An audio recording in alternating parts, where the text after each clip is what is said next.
All right, Bo Rock from the Dove Shack. How's it going? Oh man, it's going lovely. Living and loving life, man. Can't Yeah, complain. I'm blessed. that's what's up, man. I mean, man, you guys, had some big records, man, over here on the West Coast, man. You know, uh, Summertime in the LBC. I mean, that was crazy, man. Yeah, that's our legendary record. You know what I'm saying? That record right there has been a surprisingly, blessing to our careers and our life and our lifestyle. Um, yeah, this is the Shack on Warren G's album. That was really our first, big recognition song, being featured on Warren's album that sold a lot. But the big thing was too that This Is a Shack wasn't a single from his album, but the radio stations was playing it on the radio. So for us, that was our first real big moment, real big record. But then Summertime just took it to a whole nother level. Okay, that's what's Yeah. up, man. Well, let's kind of just start back a little bit. You're from Long Beach. Born and raised in Long Beach, East Side Long Beach, born in St. Mary's Hospital. Um, been there all my life, really till I got up into the music industry. Never really lived no place else outside of Long Beach, you know, aside from, when I was caught up in the system. But outside of that, it was always Long Beach. And what was it like for you growing up? Um, Life was good even then, you know. Back then, it was a different era, you know what I'm saying? So I was one of those types you know, who found enjoyment in the street life. I found my thrills. I grew up a preacher's kid. I grew up my early years in church and whatnot, you know what I'm saying? So when I hit, my late elementary, early junior high school years and got exposed to street life, I was turned on by it, you know what I'm saying? I was really intrigued by the street life, you know what I'm saying? So that's what I chose to do at a young age. And, like some other people, they was forced into it. I wasn't forced into it. Me and my brother was just talking earlier today. My mom had a great job, you know what I'm saying? Before, my mama was a single woman who owned her own house in Long Beach off of Olive. She had her own house. She worked at Pitney Bowes, went from Pitney Bowes to McDonnell Douglas, so I grew up in a house. So me getting into the street life, that was by choice. I actually found it thrilling. I didn't have the crackhead mama. I didn't grow up in the projects.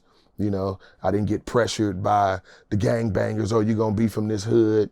I found it intriguing and I found it lovely being in the streets. So that's what I chose to do. Now, being in the streets, what do you think it was that made you want to jump in the streets and be part of that?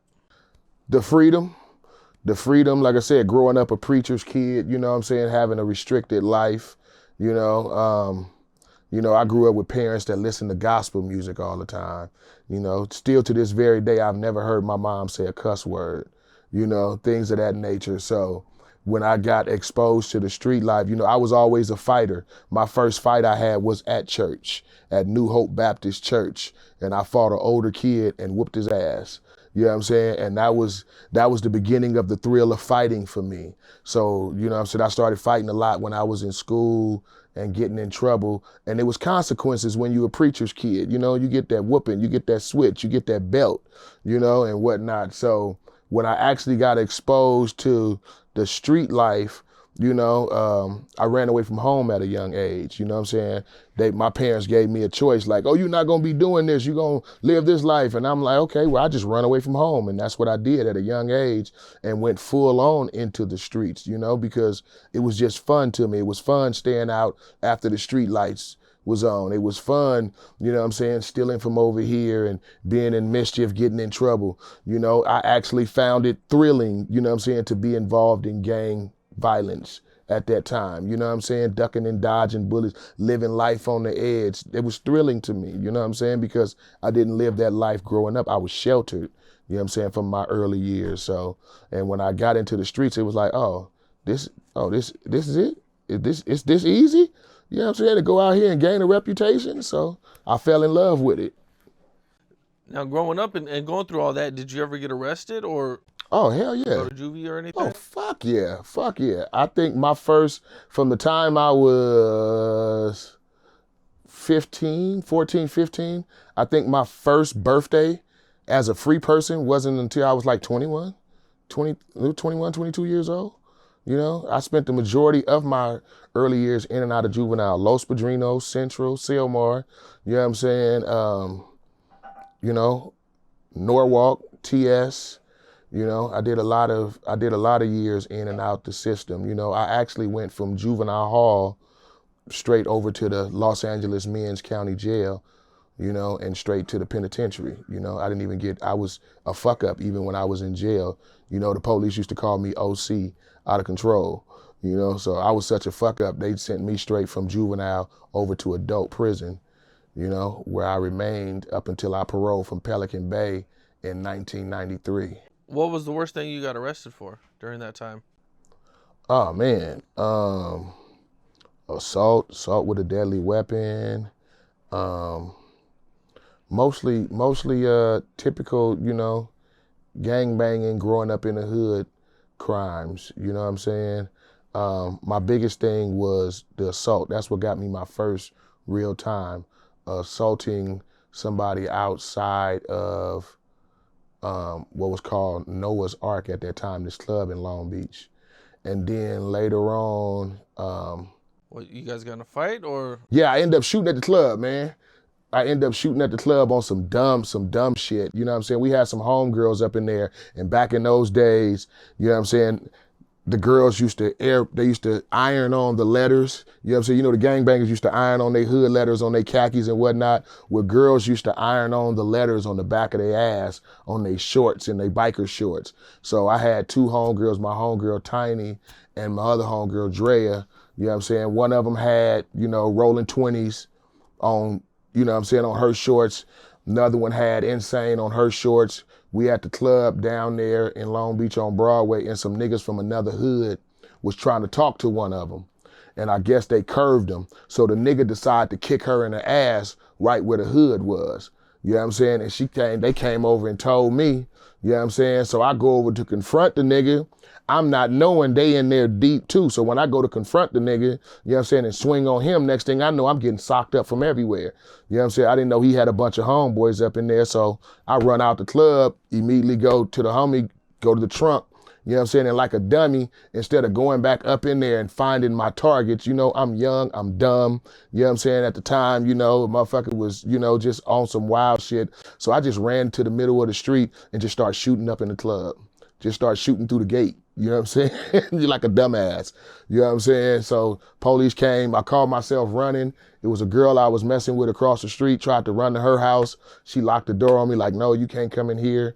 So this was on the east side. My mama stayed on the west side of Long Beach. I literally tried to run from downtown Long Beach off of Broadway all the way to the west side.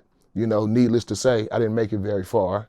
You know what I'm saying? But that was my first juvenile real time. You know, my first arrest was just snatching off a crackhead's wig and running down the street with her. She smoked up my crack. You know what I'm saying? It was actually, and what's cool about it, it was actually a crackhead lady who went to church with us. I knew this lady from when I was growing up in church. You know what I'm saying? She turned into a crackhead and she ended up smoking up my crack. And, you know, I'm like 13, 14 at this time, maybe 15. And I just decided to snatch her wig off and run down the street. And she literally called the police on me and they arrested me and took me to juvenile hall for that shit. So that was my first arrest. But again, the assault and shooting at the spot was my first real time where I actually went to Norwalk for observation. You know what I'm saying? They had to go give me an observation, you know what I'm saying, and end up going to TS, you know. You went to Pelican Bay. Yeah, my first stint, I did 5 years, 8 months. So what were those 5 years like for you? Pelican Um, Bay is, I mean, that's rough. That's Nah, really rough. Pelican Bay is what calmed me down. I got rolled up from Mule Creek. You know what I'm saying? The police sent me to Pelican Bay because I was fucking up at Mule Creek. Like I said, from the time I was in juvenile hall, I was a fuck up even behind the wall. You know what I'm saying? Like it was no hold bar. I had no problem going to the hole, going to the box. I'm taking off on the police. I'm taking off. I'm with the shits. You know what I'm saying? I'm fully with the shits. So I just stayed in trouble. You feel what I'm saying? So that's what the majority of my experience early juvenile hall was. That shit was mostly in the box, them trying to force Thorazine on me.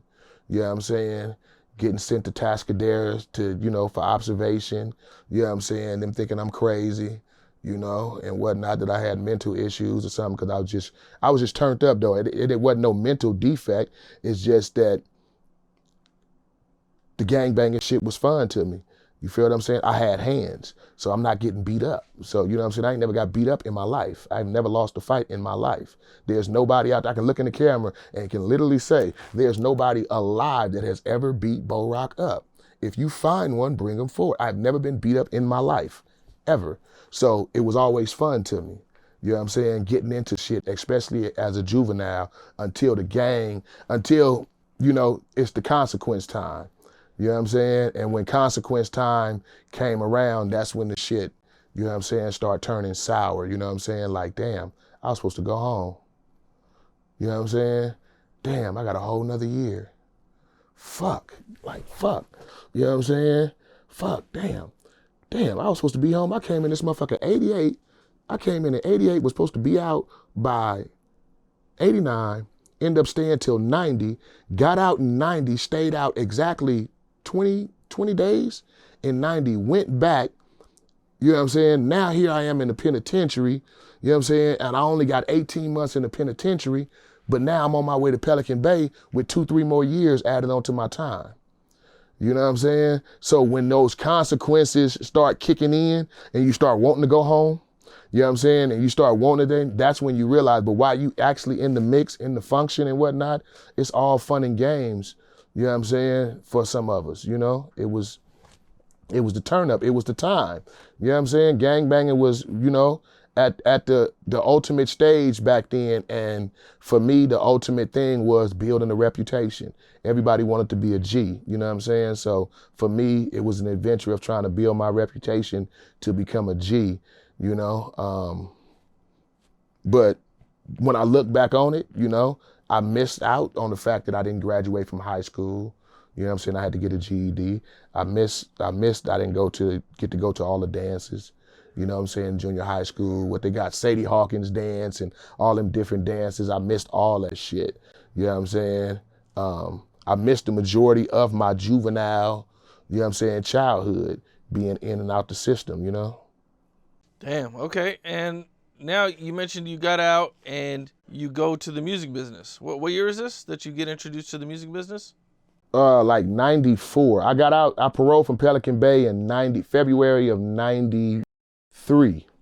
You know what I'm saying? And my first introduction into the music business was from China Dog next door, Marcus Nunn. He was my next door neighbor in Pelican Bay. You know what I'm saying? Slept next to me and my homie Bouncer. And like I said, back then I was wild and I was super turned up. When I got to Pelican Bay was the first time I had real OGs who had real time trying to tell me like, hey, youngster, you need to calm down, bro. Like, you need to go home. You talented, because I be in my cell rapping, beating on the bunk, you know what I'm saying, and rapping like how Sugar Free got on, you know what I'm saying? I be up in there rapping, and I used to rap, and I used to sing, and I sing for the whole tier. I rap for the whole tier, where motherfuckers be like, hey, quiet on the tier, radio on the tier, you know what I'm saying? And everybody will listen to me, you know what I'm saying? So when I got to Pelican Bay, I had real OGs telling me like, man, you can actually do something, man. You need to calm down, youngster. You need to calm down. You need to calm down. And when I got out and I paroled, I still didn't have no desire to pursue a music career. You know what I'm saying? I got out and immediately got into the game of selling drugs and was doing my thing, moving around, you know what I'm saying? And it wasn't until, you know what I'm saying, my nigga Two Scoop, my Shack niggas, you know what I'm saying? We just happened to be on a double date, me and Scoop, at Bosa Chica Beach, you know what I'm saying? And I was down there freestyling, you know what I'm saying? We freestyling over beats, and he heard me and he was like, cuz, you gotta be from the Dove Shack. You know what I'm saying? I'm like, huh? You know what I'm saying? He was like, that's our rap crew. That's our rap. And I'm like, you know what I'm saying? I know these as my homies from 20s. You know what I'm saying? My gangbanging homies. I didn't even know y'all had a whole little rap crew thing going on or whatnot. You know what I'm saying? But when I paroled, it seems like the majority of Long Beach was in pursuit of trying to get a record deal or get on, because Snoop had got on, Warren had got on, you know what I'm saying? Prior to them, the homie Radio had got on from TFA. So my whole city was in pursuit of trying to be in the music business damn near, you know? Me, I'm trying to get my feet back wet in society. So I'm selling drugs. I'm down in San Diego, and I get the call from Two Scoop, you know what I'm saying, talking about Warren G want us to get on his album. You know what I'm saying? He had heard us rapping and freestyling, you know what I'm saying? And our reputation had grew around Long Beach as just rapping and freestyling. You know, we really freestyle. In today's genre of music, they consider freestyling rapping over somebody else's beat. You know what I'm saying? When we grew up, freestyling was rapping coming off the head right then. You know what I'm saying? Like your shirt say, in Glock we trust, I bust and dust them off. Leave them lost, it may cost, cause I'm a boss. I toss them as I sit on your cam Capone. Leave me alone, I'm in the zone, break bone. Like chicken, leave them sticking, like finger licking, I'm dipping like Sherm, light them up and watch them burn. Speak out of turn. You know what I'm saying? Like you would make the rap up as you go along. That was real freestyling. So we had our reputation for that. When I got out of prison, hanging with my niggas from the hood. You know what I'm saying? And that turned into Warren G wanting us to get on his project, you know what I'm saying? And me becoming an actual member of the Dove Shack. The Dove Shack was formed, you know what I'm saying? I was in prison when the Dove Shack was formed. You know what I'm saying? But, you know, my niggas wanted me to be down with him when I got out. And this was Warren G's first album, right? Yeah, this was Warren G's first album, This Is the Shack. I mean, no, excuse me, Regulator. Our song on his first album was This Is the Shack. You know what I'm saying? But yeah, this was Regulate album, you know. And at that time, you know, everybody on the West Coast was, you know what I'm saying, kind of popping at that time, you know what I'm saying, as far as trying to push the music. It wasn't my particular interest though, you know what I'm saying? At that time, I was dating Tony Gwynn from the San Diego Padres. I was dating his younger sister-in-law, you know what I'm saying, at the time, you know what I'm saying? So I'm going up to Tony Gwynn's mansion, you know what I'm saying? I'm around rich shit already, just getting out of Pelican Bay. I'm around rich shit already, just messing with his, you know what I'm saying, his little sis and whatnot, going out to their house, being out there in Poway and being around that. So I wasn't looking to get in the music business. The homies Two Scoop and C Night, they were actually looking and trying to pursue and pushing to get into the music business. And by the grace of God, you know, they got noticed by Warren and whatnot, and Warren wanted to mess with them, you know what I'm saying? And I was just an added piece to that. What did you think when Snoop blew up? So you were in jail when Snoop blows up. I mean, and this is crazy for Long Beach, man. Long Beach is on fire. Ah, man. Snoop goes hard for Long Beach. Yeah. When he first blew up, I was in Pelican Bay, matter of fact. And same person I was speaking of, China Dog, I was coming out the cell one day and he was like, hey man, look. And the Deep Cover video was on BET. You know what I'm saying? And he was like, hey man, them your homeboys from Long Beach. And he stopped me and Bouncer recognized Snoop's face. You know what I'm saying? I didn't recognize his face off bat. You feel what I'm saying?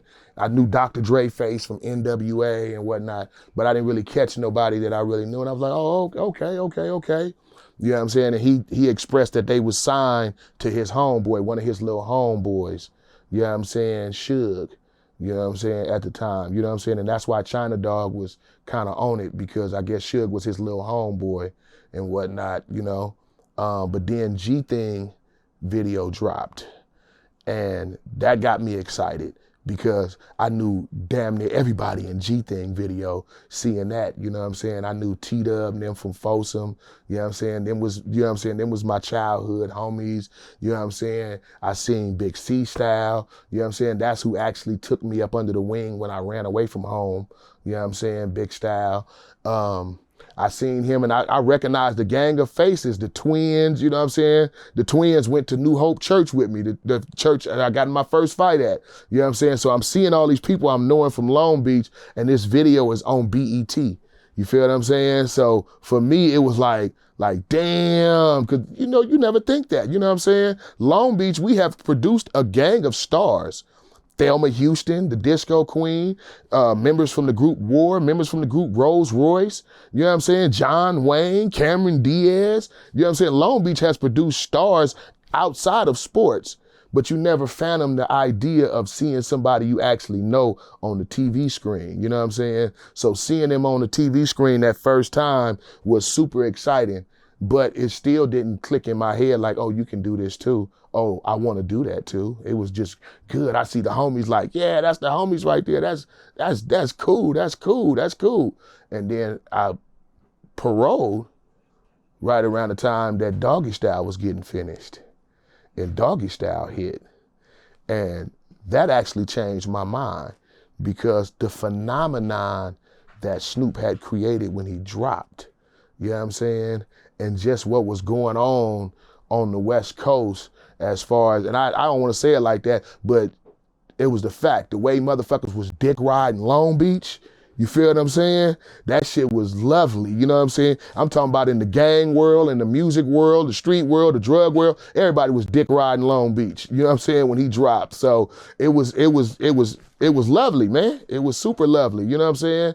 Like I said, I didn't really have too much interaction with the homie prior to that. You know what I'm saying? As far as growing up, you know what I'm saying? I grew up off the dime block. I'm a 10th and Myrtle, baby, you know what I'm saying? And whatnot, you know what I'm saying? So, you know, Half Dead, that's part of the Dog Pound. I know Half Dead, Donald, me and Donald used to walk to school together, Lincoln Elementary School. You know what I'm saying? So I knew him more so than I actually knew Dog, but the moment was proud, and it was even, like I said, more so proud because it was easy to get drugs. You know what I'm saying? You know what I'm saying? I'm selling drugs at the time. It's easy to go get fronted. You know what I'm saying? Oh, you from Long Beach? Oh, yeah, you can get something fronted to you. You know what I'm saying? It was easy to get pussy. You know what I'm saying? Oh, you from Long Beach? All the bitches want to fuck somebody from Long Beach. And now, at what point do you actually meet Snoop when you get out? Ooh, through Big C Style, once again, at Cannon's. My homie Chucky Miller, you know what I'm saying? He had a popular club in Long Beach called Cannon's. And all the celebrities, the stars in the music business at that time that was hot, a lot of them came to Cannon's to perform. You know what I'm saying? But one thing Chucky did, Chucky always used to have an open mic night down there at Cannon's too, you know? And so, like I said, that was the most poppin'est club in Long Beach. So we used to go down there often, and Big Style, you know what I'm saying? I remember Snoop had just got he had just got a black Cherokee. Just got him a black Cherokee and whatnot. They was down at Cannon's. And that was the first time the homie Style, you know, like introduced us officially, you know, to where we actually met. You know, nothing came of it then, you know.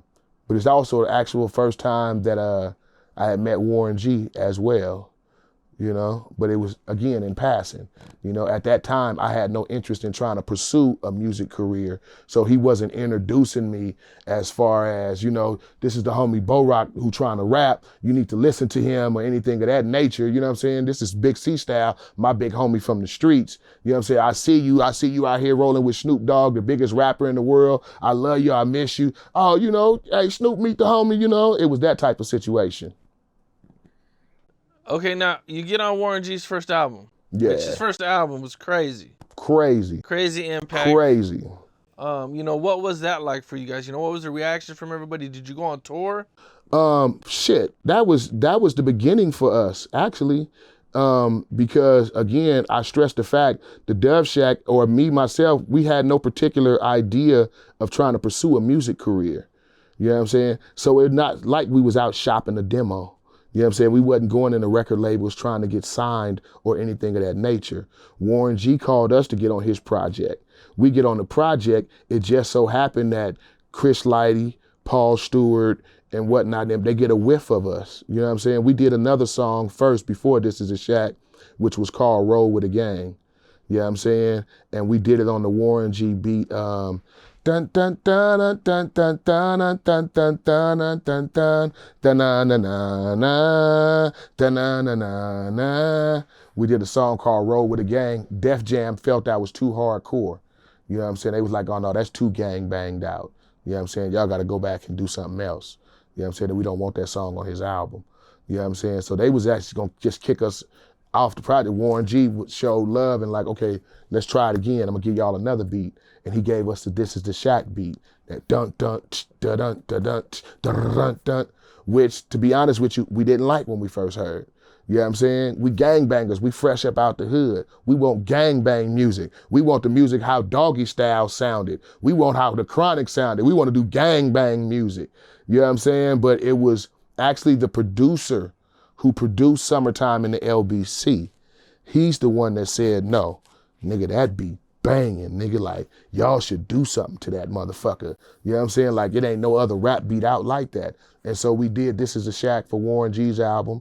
The right people at Def Jam heard the record, and you know what I'm saying? Next thing you know, there was a deal on the table for us. You know what I'm saying? Paul Stewart reaching out, and they put a situation on the table for us and asked us, we want to, you know what I'm saying, create our own project, you know, and that's how that happened.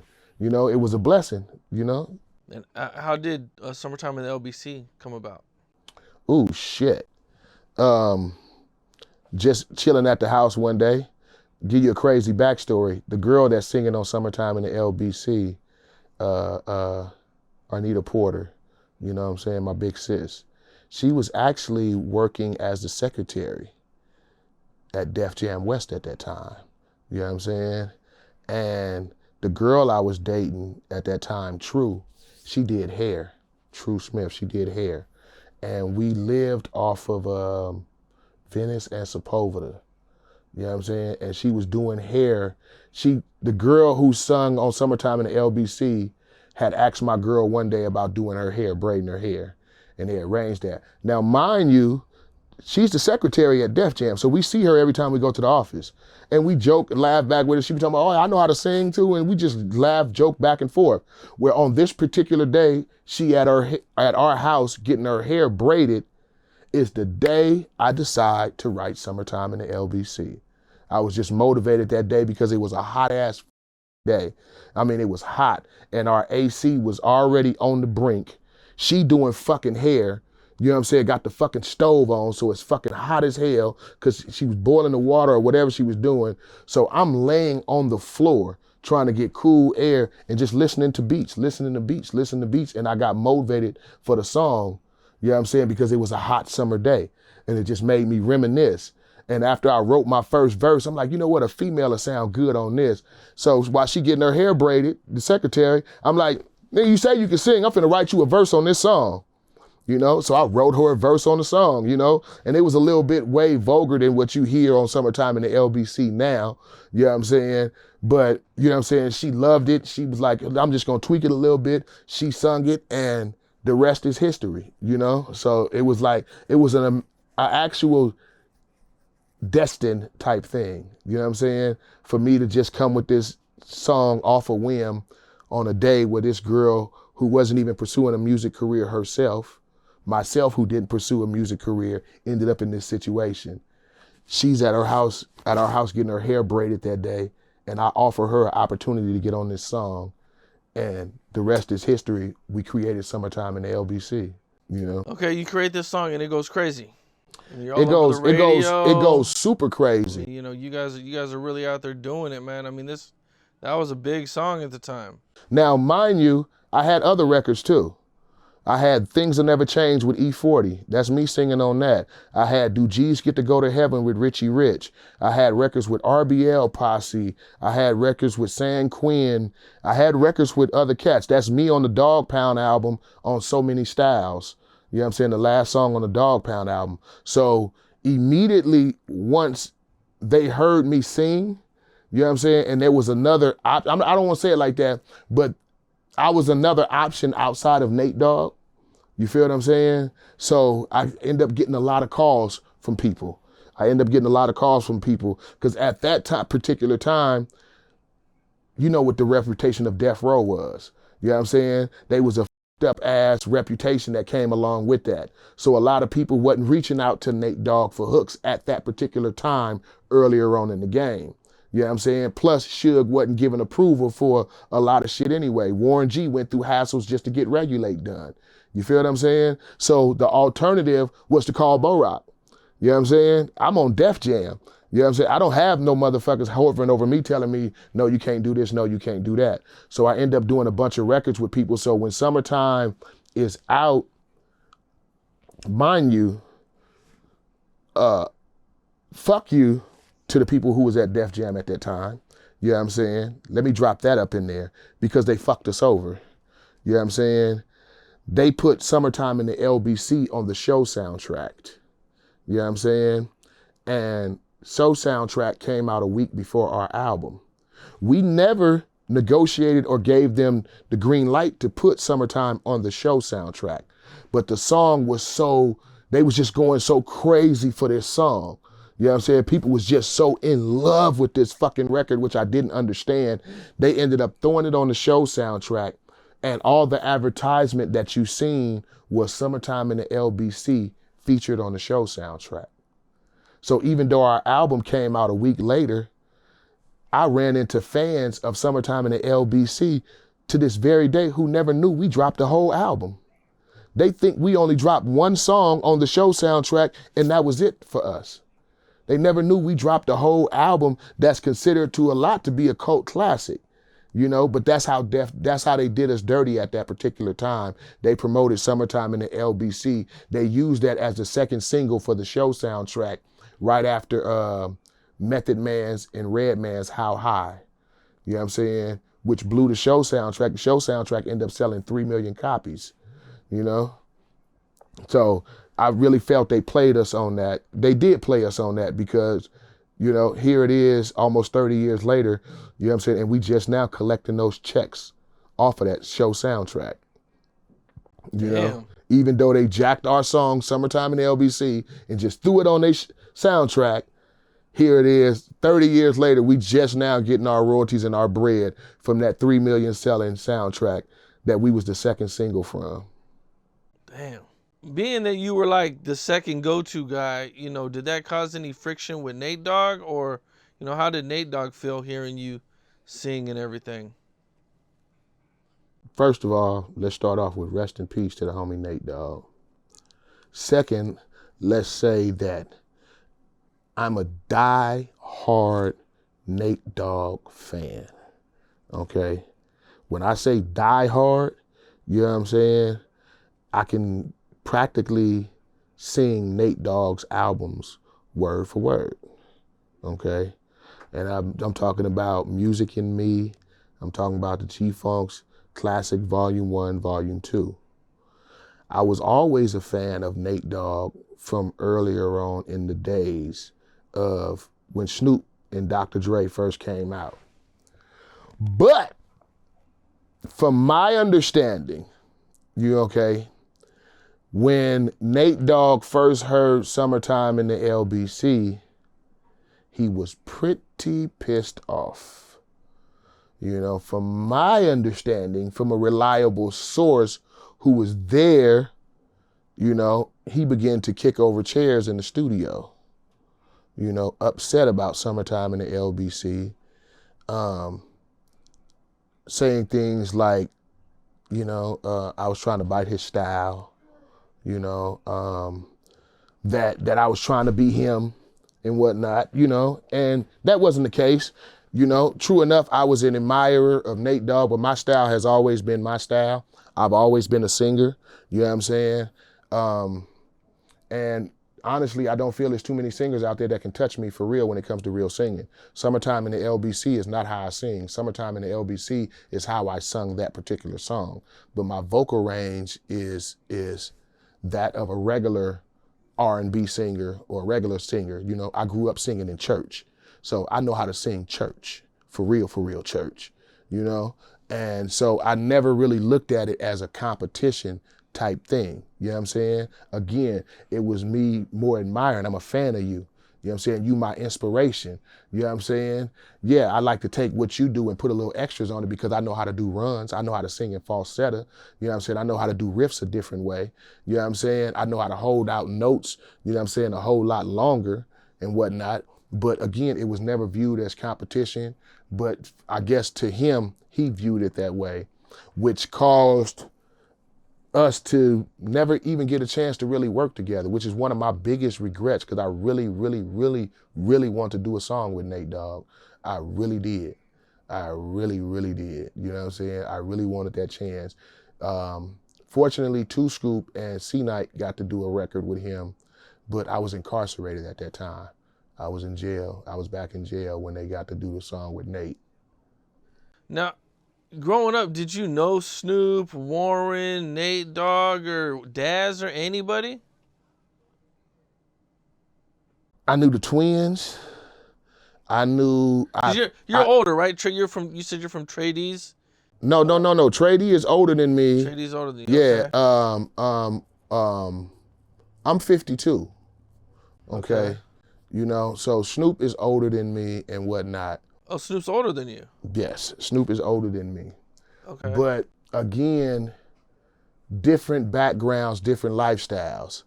I know the twins from church. I know Butch Cassidy. Butch Cassidy. This is crazy. Me, Butch Cassidy, the twins, Sean Dogg, originally from the Dog Pound, the homie Ricky Harris from the Dog Pound, a comedian, rest in peace. We all went to New Hope Baptist Church together. We all went to the same church together as kids, long before any of us thought about being in the music business, long before any of us was gang banging anything. I'm talking about as kids. We went to church together, you know. So I know them from that era, you know, saying Dog, I didn't really Snoop's know. 53, so he's Huh? close to your age. Yeah, he 53. Yeah. Yeah, see, but again, I'm from the dime block, you know. I don't know what that Okay, what that yeah, means, bro. so just picture this. We all from the same hood, but you know, you have different sections of a hood. You feel what I'm saying? Like you got these particular ones that hang on this block over here, and that's they crew. You know what I'm saying? You got the 17th Street crew. Them all the homies who grew up on 17th, hung around 17th. When they stayed on 16th, they stayed on 15th. When they came out the house to hang out, they went on 17th Street to hang out and whatnot. So even though we all from Long Beach 20s, they from 17th Street. You know what I'm saying? Me, I hung on 10th and Myrtle. You know what I'm saying? So me, I'm from the dime block. You know what I'm saying? You got other homies who from like the Cerritos block who hung out on Cerritos. You got other homies who from the Salt Lake block. They hung out on the street Salt Lake. So it's whatever streets you hung out on, that was usually part of your crew, even though you from the same neighborhood. You know what I'm saying? And a lot of times those crews didn't intermingle or didn't get along. You know what I'm saying? So you could be from the same hood and don't fuck with niggas from over there. You know what I'm saying? Because that's that block. You know what I'm saying? We different. You know what I'm saying? Usually we over here getting money together. We sell dope together. You know what I'm saying? We got the same dope man we buy our drugs from. We got the same man we get our pistols from and whatnot. And it's like a competition. You know what I'm saying? We from the same hood, but I'm trying to have better dope than you. I'm trying to have a bigger gun than you. I'm trying to put in more work than you. You know what I'm saying? We trying to build our reputation over here bodying niggas. You know what I'm saying? Y'all over there building y'all reputation as cool niggas, as dancers. We all was from different blocks. You know what I'm saying? So I intermingled with the homies from the dime block. You know what I'm saying? The reason I did that because the church I went to, you know what I'm saying, when I decided to leave from church and get off into gangbanging was also on the same street that I started hanging and gangbanging on. You know what I'm saying? Which was kind of crazy because it's like, okay, I used to go to church there. Now I'm at the end of the block gangbanging. And people from the church is seeing me at the end of the block gangbanging like, come on back.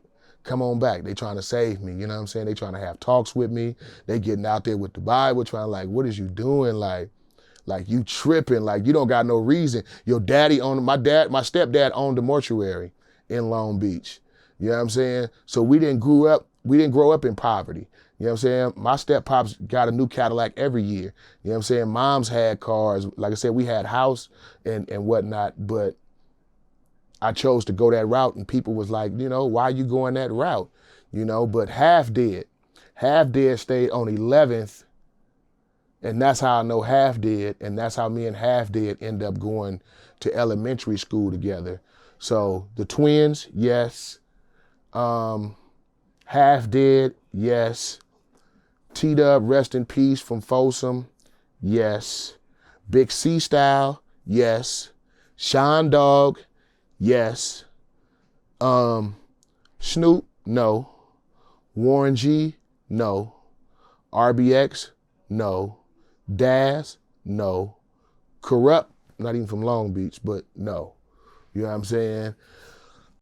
We wasn't in this, we didn't run in the same circles. My circle was totally different. Totally different. You know what I'm saying? And no knock to nobody, you know what I'm saying? But my circle was totally fucking different. We operated on a different level. Okay, now I seen at some point you meet Tupac. Yeah. Our first meeting wasn't cool. You know what I'm saying? It became cool later on. You know what I'm saying? Shout out to the homie Richie Rich. You know, So what all happened with you guys the first time? we was at the House of Blues, man. Who was performing? Nobody. It was a premiere party for the movies Jason's Lyric. Yeah. Is that Jason's Lyric, the one that Jada Pinkett starred in with Tretch? I believe that's Jason's Lyric, right? Okay. Okay.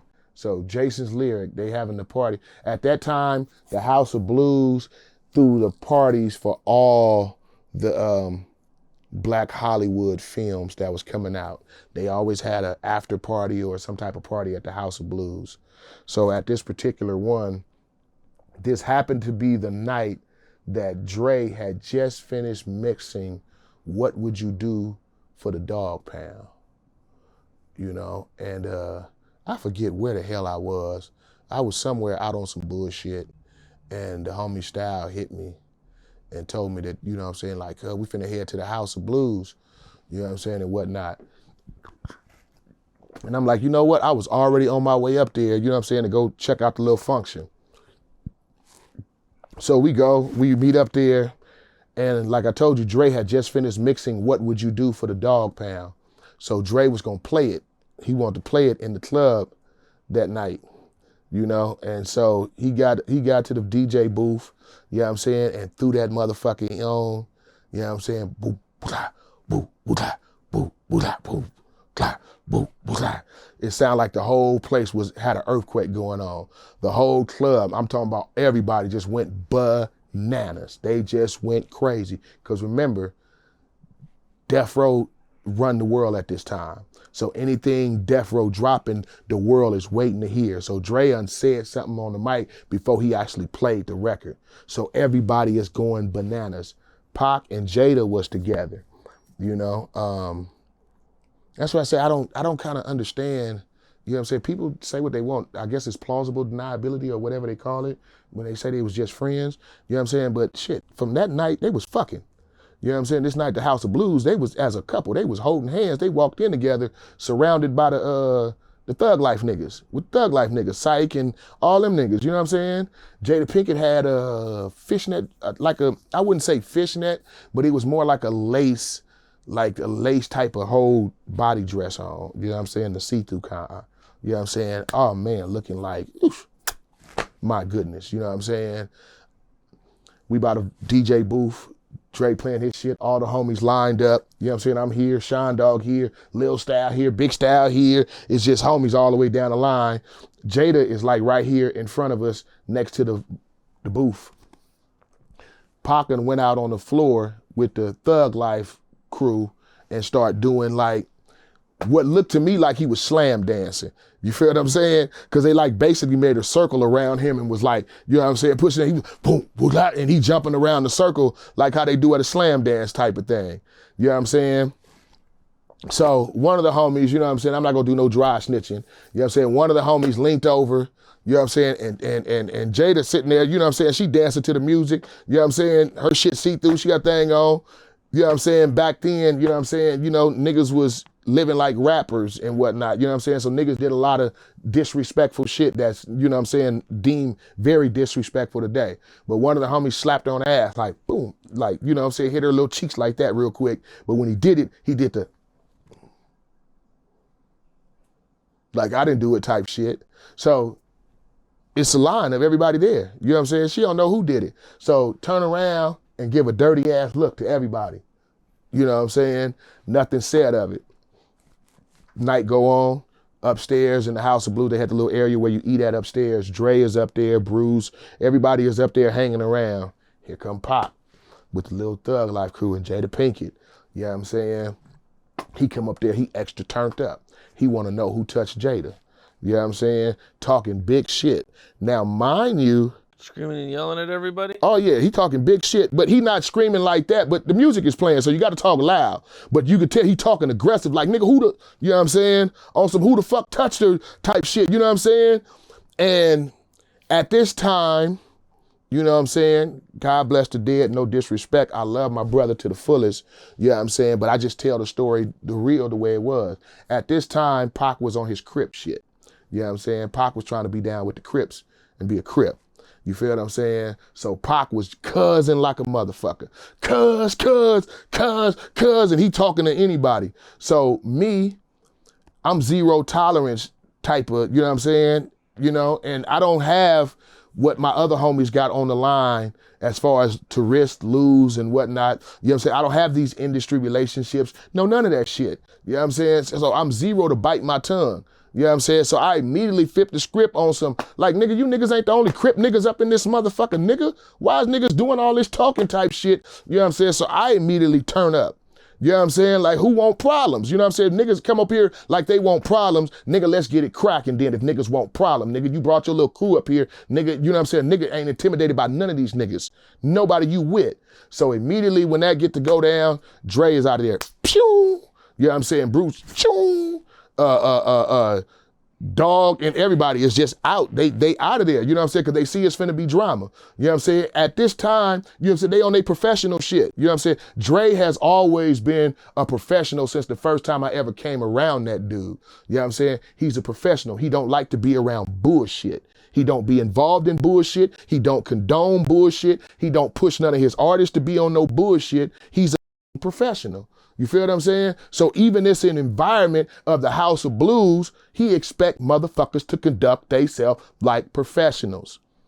We wasn't being professional at that time, you know what I'm saying? We on some street shit. So he's to the left. Like, y'all niggas on y'all fucking own. You know what I'm saying? Anyway, the shit end up getting turned up more to where niggas is talking shit. Well, nigga, we can take it outside, that type of shit. So, you know, I eventually get on some shit to where, nigga, okay, when niggas hit the parking lot, we finna see. You know what I'm saying?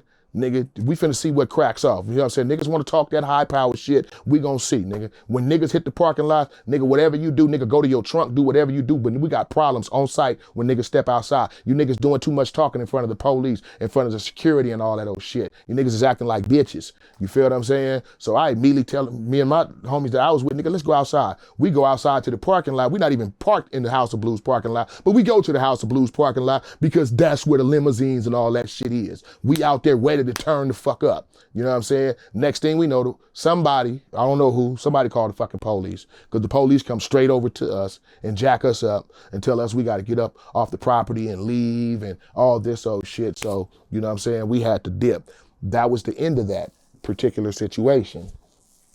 So maybe, I don't even know what the time period was, but we had Track Studios working with Warren on Warren shit, and Pac came up there. He came up there to ask Warren to mix a song or something, you know what I'm saying, or do a beat or something, you know what I'm saying, and whatnot, you know. And I don't know what transpired with the conversation between Warren and Pac, you know what I'm saying, I wasn't privy to that, you know what I'm saying. What I do know is before he walked up out the gate, you know what I'm saying, from Track Studios, you know what I'm saying, I said something to him. You know what I'm saying? I reminded him, you know what I'm saying, about the incident at the House of Blues and whatnot, you know what I'm saying? But it wasn't on no rah-rah shit, you know what I'm saying? At this time, I'm totally on some cool shit. I'm chilled out, you know what I'm saying? It done bypassed, and I don't got no reason to hold no animosity. You know what I'm saying? There's nobody in the industry, you know what I'm saying? At this particular time, outside of really Big Style and Trady and a couple of other homies, I really looked at 90% of the industry as busters. You know what I'm saying? I don't give a fuck if you was a gangster rapper or whatever the fuck you was from LA, wherever you was from. You know what I'm saying? I looked at most of these niggas as soft. You know what I'm saying? Especially if you had been in the industry a long ass time. When did you have time to gangbang? You know what I'm saying? So I'm not holding no grudges. I'm not pushing no line. I'm not on really no drama. I don't want drama now that I'm in the industry. I'm just not turning down no fades, but I'm not looking for that. I just left out of Pelican fucking Bay. I'm appreciative of my situation. So when I see him this second time, I'm more so on some humble shit. You feel what I'm saying? I'm more so on some my bad nigga, you know what I'm saying? I'm gonna confess, nigga, I'm really a fan, my nigga, you know what I'm saying? Like, you know what I'm saying? Like, that was my bad. I shouldn't have, you know what I'm saying? Whatnot, whoop-de-whoop, I shouldn't have came at you like that. No, nothing, da-da-da-da-da-da, you know what I'm saying? I broke that shit all the way down, you know what I'm saying? Just to, you know, make amends and be cool with the bruh. So that was the end of that one. You know what I'm saying? We dapped, da-da-da-da-da-da, you know what I'm saying? He understood and whatnot. We had a small little conversation. Tina Davis, who's the A&R at this time at Def Jam, she's from the Bay. You know what I'm saying? And if I'm not mistaken, she's East 40's cousin or whatnot. But she was who was in charge of Def Jam West at that time. You know what I'm saying? This is the same Tina Davis from Empire, you know what I'm saying, who discovered Chris Brown and whatnot, was Chris Brown's manager. You know what I'm saying? You know what I'm saying? Beautiful sister, you know what I'm saying? Real cool peoples. So she automatically, you know what I'm saying, we became cool. You know what I'm saying? That's like the home girl, you know what I'm saying? You know what I'm saying? Low key, I had a little crush on her and whatnot, but that was the home girl. She's the one that took me to the Bay for the first time and introduced me to 40 and introduced me to all the rappers, you know what I'm saying, I started doing records with from the Bay. You know what I'm saying? So, you know, no, it was Richie Rich, matter of fact, excuse me, not E40, Richie Rich. You know, me and Richie Rich end up doing Do G's Get to Go to Heaven together for his album. During the process of getting this record done, you know, is when I had another instance to run across Pac in Hollywood, you know what I'm saying? And because of the Richie Rich record, I was able to spark a conversation with him. You know what I'm saying? That's what gave me the, you know what I'm saying? Because him and Richie Rich was tight. You feel what I'm saying? And whatnot. Because when we had that conversation at Track Studio, it was like, yeah, everything cool, but it was like, you know what I'm saying? Yeah, we cool, everything good, everything all right. It's cool, my nigga, yeah, okay. You know what I'm saying? Now, you know what I'm saying, this is an opportunity for me to try to get good with you because you are Tupac. You feel what I'm saying? So I approached the conversation on some, you know what I'm saying, I'm doing a record with your boy.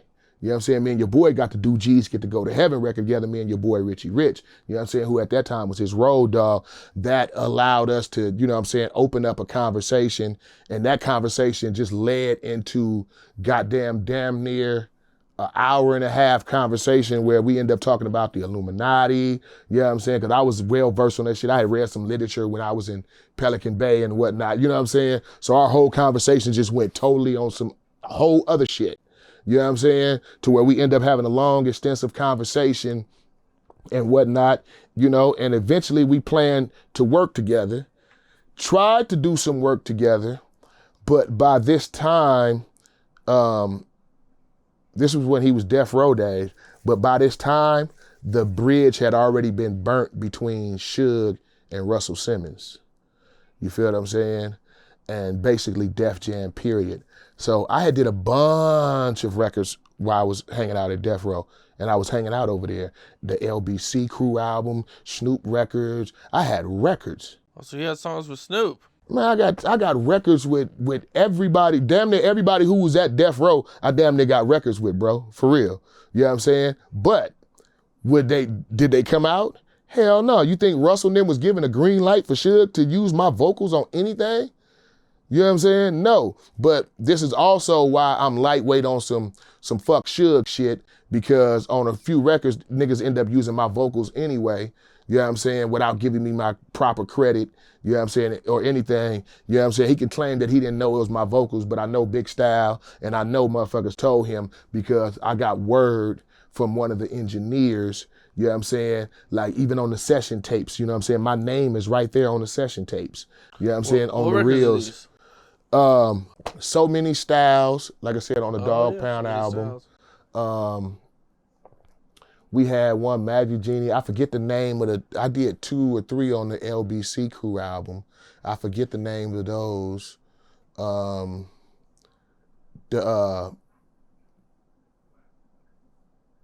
It was some other ones that I did with the homies, but then there was Life of an Outlaw, you know, where I did the background vocals on that.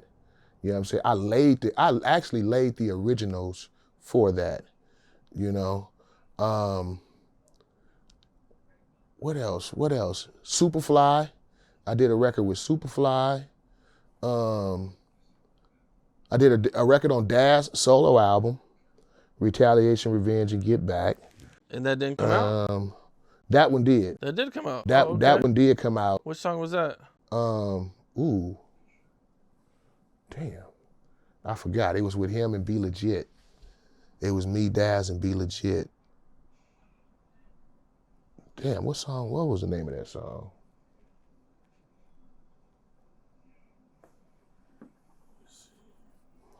I forget, man. Might want to look it up. But Play Your Partners? Yeah. That's exactly it.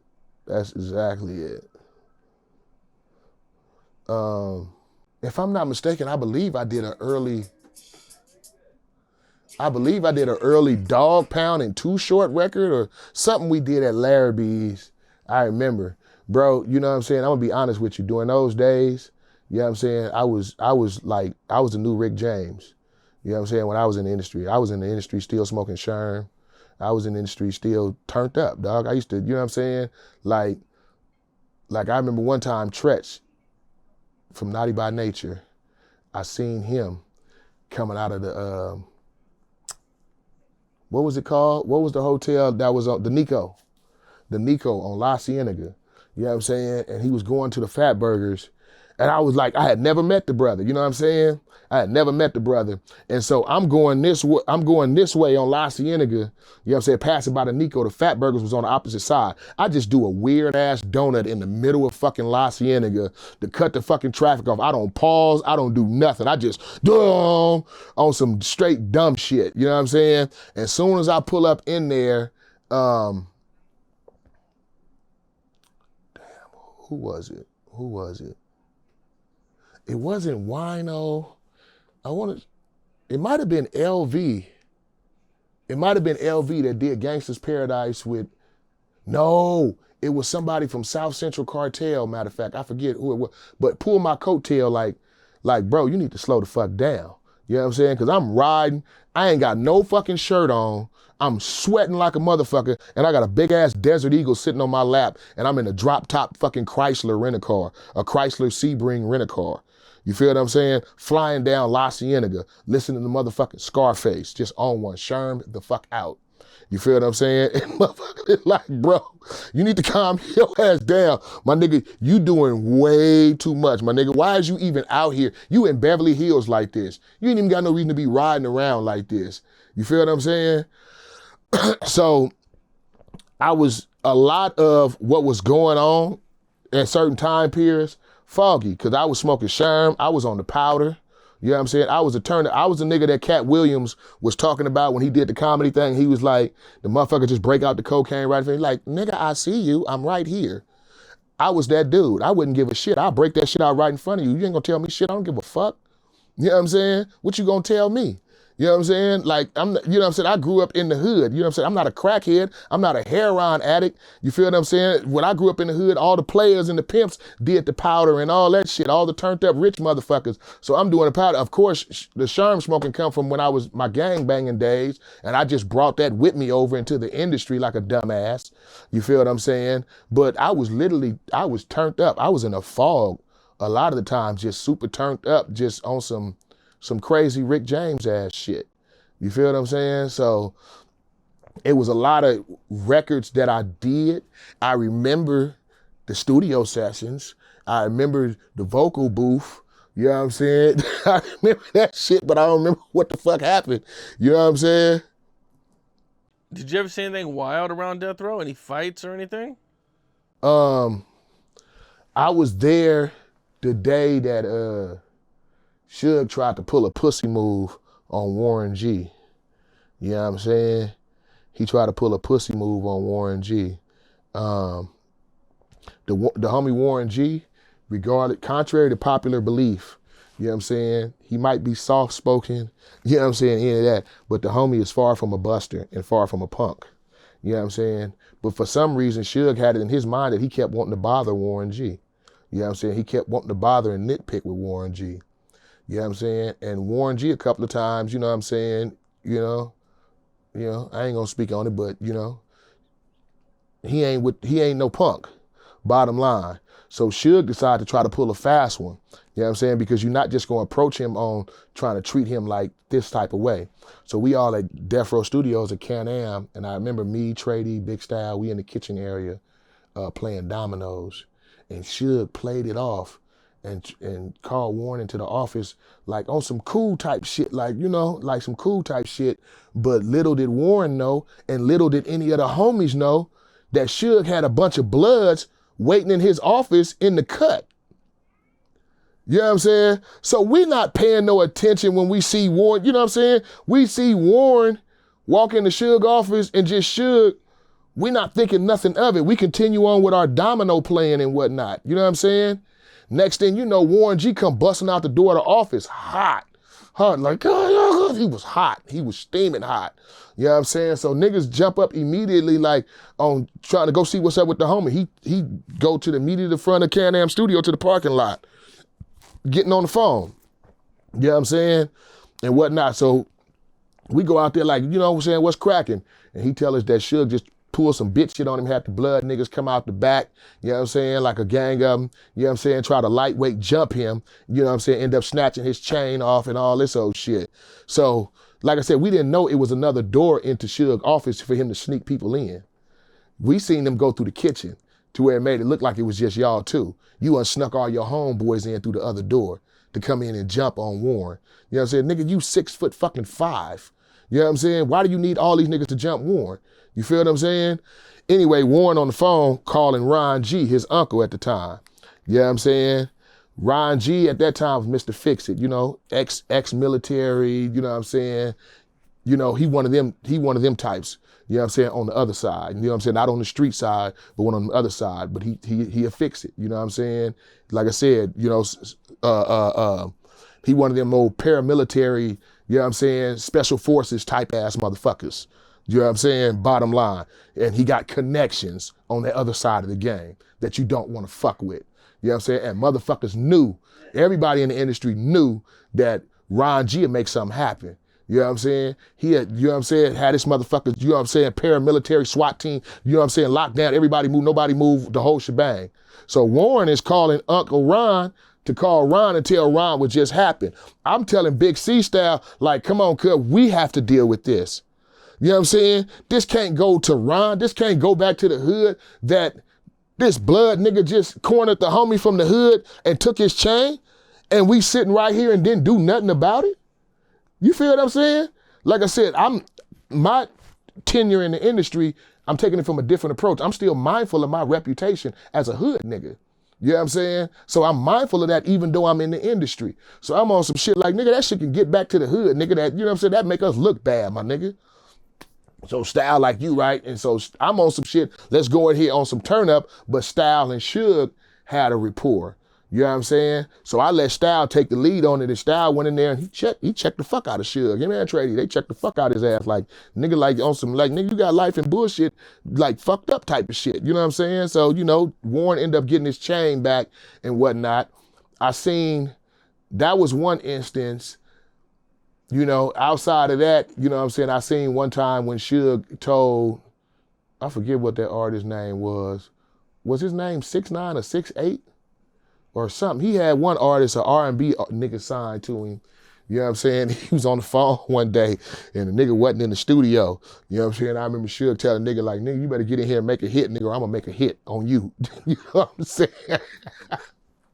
You know what I'm saying? So it was that incident, you know what I'm saying? Just those two, and then the homie Technique, you know what I'm saying, end up taking off on one of the other homies, you know what I'm saying, behind some personal family You know what I'm saying? Long Beach business. You know what I'm saying? But that quickly got, you know what I'm saying, squashed and died down. But other than that, you know what I'm saying, I wasn't really around for none of the treachery type stories, you know what I'm saying? Like they wouldn't, you know what I'm saying, that wouldn't be in my presence, you know, because number one, I'm not with the fuckery. Number two, I'm not with the buster and bitch shit. And a lot of shit that went on during those days, I consider buster and bitch shit. You know what I'm saying? You slap a nigga and then 6 of your 8 of your niggas gonna jump up. Oh, nigga, what you gonna do? Of course, what the fuck he gonna do? You feel what I'm saying? Me, you got to beat me to death. You know what I'm saying? But the average motherfucker, they just gonna sit there, you know what I'm saying? But he not the buster. You the buster for slapping him and having 5, 6 niggas have to jump up for you instead of you just running ahead of fade with this nigga. Or you fighting your battle solo. You the buster, not the nigga that you slap. You feel what I'm saying? So me having that type of mentality, you know what I'm saying? A lot of stuff wasn't done around me. I wasn't privy to a lot of stuff. I wasn't invited to a lot of shit. You know what I'm saying? To this day, I'm still not invited to a lot of shit. You know what I'm saying? They don't really fuck with the Dove Shack like that. You know what I'm saying? Nobody do, not even the homies, you know? They don't really fuck with they fuck with the Dove Shack with a long handle spoon, you know? Was there a reason why Suge jumped on Warren G like that? Oh, what, Snatch His Chain? Yeah. Because Suge low-key, I don't know, maybe he was jealous of Warren? Oh. I think he was, you know what? Because I don't want to make nobody else look bad because I don't know what the situation was. But I think he had a problem with the fact he couldn't punk Warren. Mm. You know what I'm saying? Like I said, Warren G is far from a punk and he wasn't going for that. He wasn't going for nothing that Suge was trying to do. You know what I'm saying? But from the early get-go, they tried to outcast Warren. You know what I'm saying? Even when they did the whole Death Row deal, from my understanding, it was distinctly expressed that they didn't want Warren involved. You know what I'm saying? Oh, we assigned the rest of them, but I'm not signing him. You know what I'm saying? Now, I know about the homie Beefy. The homie Beefy, he was initially gonna sign. They ended up jumping him in the elevator at Death Row because he wouldn't stop saying cuz. Excuse me, so that's how he didn't end up on Death Row, because he wouldn't stop saying cuz. Death Row jumped the guy, or the blood dudes from Death Row jumped the guy because he wouldn't stop saying cuz. Yeah, my homie Beefy, that you be seeing with Daz all the time, the dark-skinned homie with the jokes. You know what I'm saying? Way. He was one of the first, you know what I'm saying, artists out of Long Beach that had a deal in that situation. Beefy was signed to Harry O, Godfather Entertainment. You know what I'm saying? When Harry O had Beefy and Dana Dane signed to him. Before there was, you know what I'm saying, before, you know, the affiliation or anything was really known to the world about Harry O's affiliation with Death Row. He had his own label imprint, which was Godfather Entertainment. You know what I'm saying? He had the homie Beefy. And to be honest with you, Beefy is the one, if it would not been for Beefy, I don't even think the Dove Shack really seriously pursued rap. You know what I'm saying?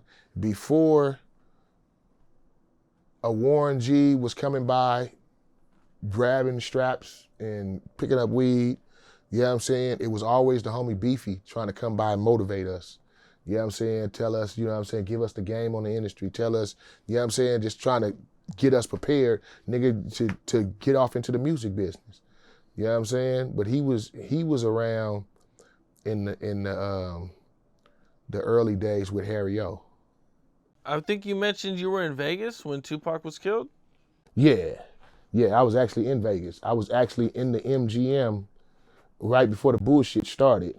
We didn't make it to the Tyson fight. It was me, my boy Lil Bo Dozier, my bro, rest in peace, Japori, and Badass, rest in peace. You know, we went out there to go for the fight. You know what I'm saying? We went out there to go mess with my boy KP. KP, hello. I see you, man, out there in Florida, man, doing your thing with the Louis Vuitton raps. But my boy KP at the time had the mini mansion in Vegas, you know? So, you know, he invited us out for the fight, you know? We went out there. We ended up getting a room at Treasure Island. We stayed at KP house the first night. We ended up getting a room at Treasure Island. We end up going to the fight.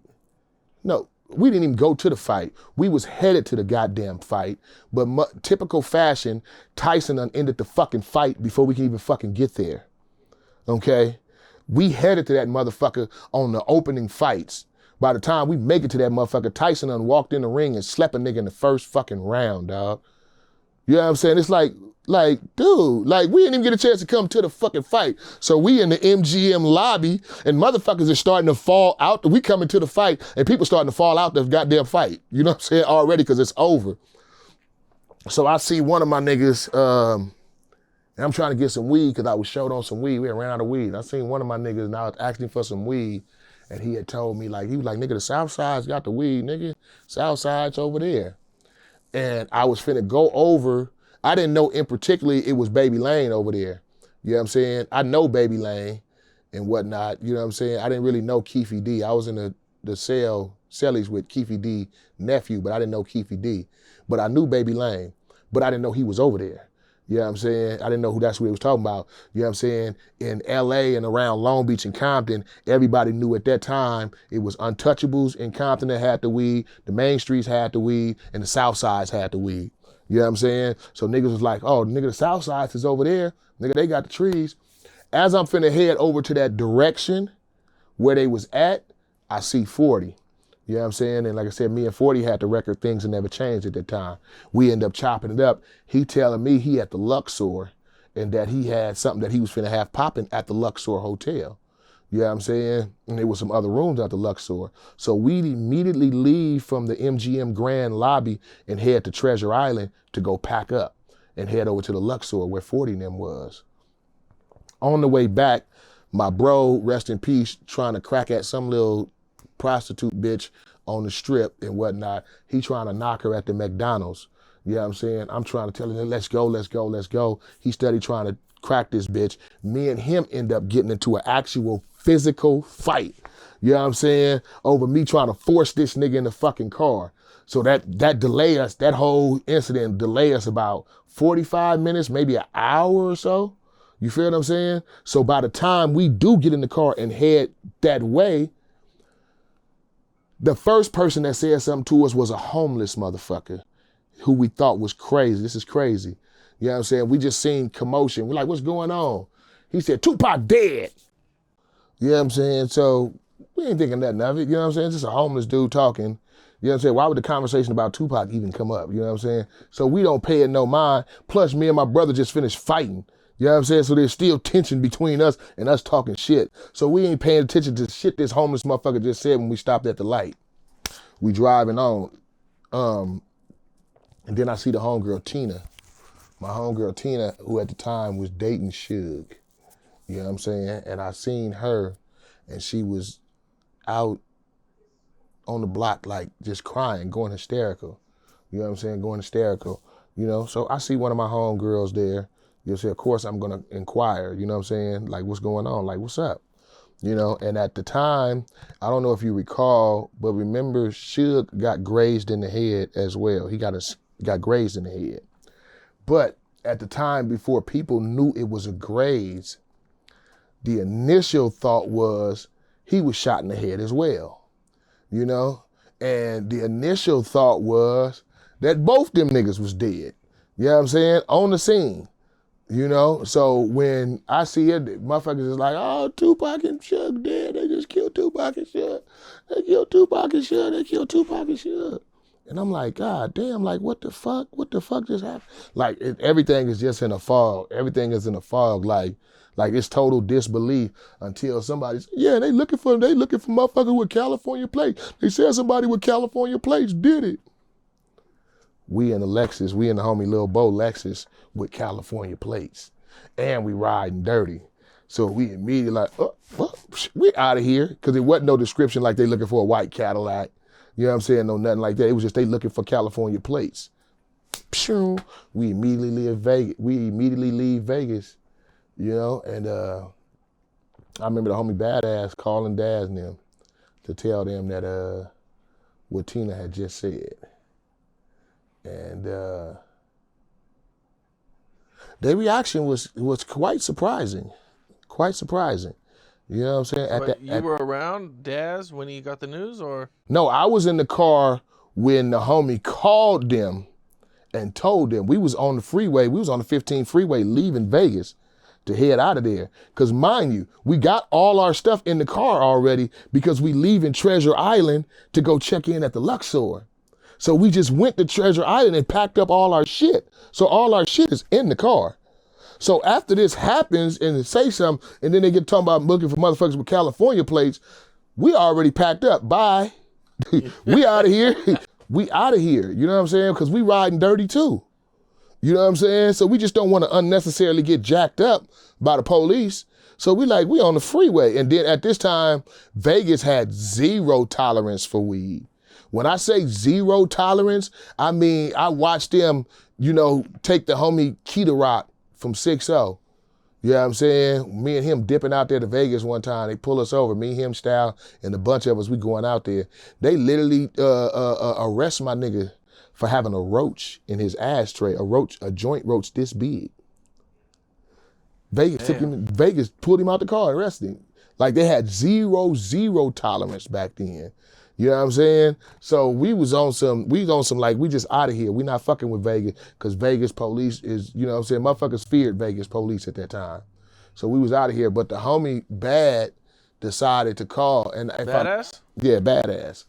If I'm not mistaken, Badass either called Big C Style or he called Daz.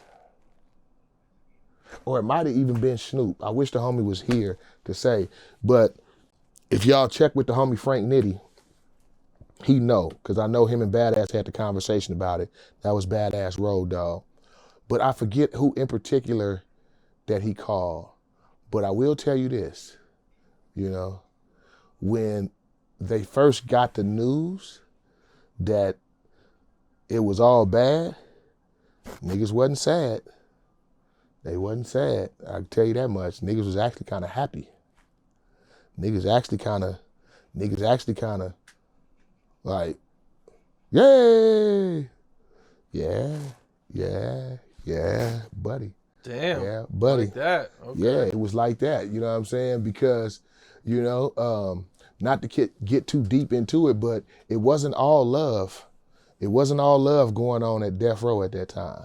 Right. You know what I'm saying? It was not. It was a lot of tension and a lot of shit going on in Death Row. You know what I'm saying? Which is the reason the homies and them passed on even going out there to the fight. You feel what I'm saying? Because it was just bullshit. It was bullshit going on. You know what I'm saying?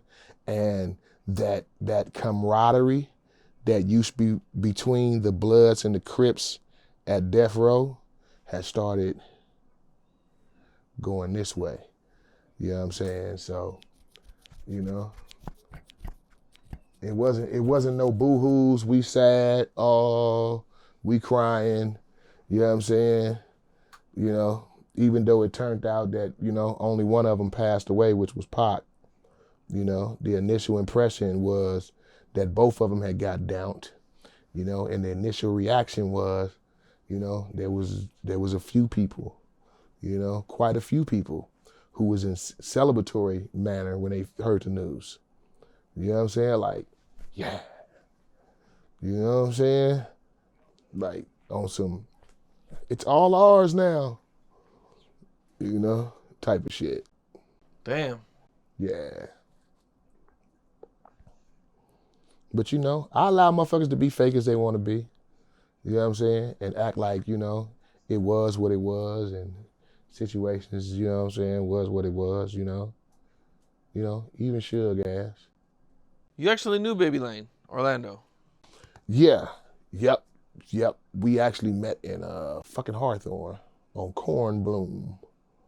Me and Two Scoop stayed on Corn Bloom, and the homie Lil Woody from Nutty Block, you know what I'm saying, he stayed in the building next door to us, actuality.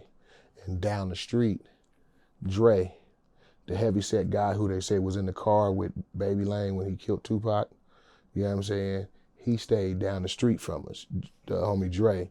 And me and Woody introduced me to Dre. Me and Dre became cool, And then Dre ended up introducing me to Baby Lane, you know. And I remember a funny incident, like when he first introduced me to him, you know what I'm saying? Like, I'm the type of hood nigga to where I check niggas' files, you know what I'm saying? So if you such and such and you supposed to be from here, throughout my tenure of being in the streets and my tenure of being in prison, I know a lot of motherfuckers from different hoods. I know a lot. You know what I'm saying? And I know their reputations, I know their standings. The real ones, the reputable ones, I have rapport with. You feel what I'm saying? So it's not too hard for me to check anybody's file. If you claiming you from this hood, most likely I know somebody from your hood. I can pick up the phone and call like, hey, my nigga, what's up with such? And niggas, you know what I'm saying? So when I first, you know, came across Dre, Woody, these guys from Compton, you know what I'm saying? Nothing but, you know what I'm saying? Like, yeah, them the real ones, you know what I'm saying? You know what I'm saying? Them the ones. Especially the people who knew my character. You know what I'm saying? They was like, oh yeah, them niggas right there, yeah, y'all'll be cool. You know what I'm saying? Y'all'll be cool, my nigga. Like y'all should, you know. And me and Woody really ended up becoming cool. I was supposed to sing at Woody wedding, man. You know. But Woody was my nigga. Like I said, he introduced me to Dre. Dre introduced me to Lane. And actually, the last time I had actually seen Lane was on Corn Bloom. Matter of fact, my motherfucking car had broke down, and it was a tow truck place right off of Corn Bloom and Rosecrans that had a phone booth in front of it. And at this time, you know, cell phones wasn't popping, you know what I'm saying? It was just the pagers. So I'm at the phone booth trying to make a call because my car got impounded. I'm trying to call somebody, and some bucket pull up with a white girl driving. You know what I'm saying? And she like, fuck you. So I'm on the phone and out of nowhere? Just out of nowhere, fuck you. You know what I'm saying? So I turn around and I immediately get ready to get that bitch, who the fuck you talking to? But before I can get 2 words out, motherfucker come up like Frankenstein raising up out of casket. What's up, cuz? You know what I'm saying? I didn't notice that the whole passenger seat was laid back. You know what I'm saying? When she said that, I immediately just turned around and focused in on her. You know what I'm saying? About to say something to her, like, I don't know you, like, who you talking to? And then my nigga Baby Lane rolled up out the passenger seat from laid back all the way to the seat. What's up, cuz? You know what I'm saying?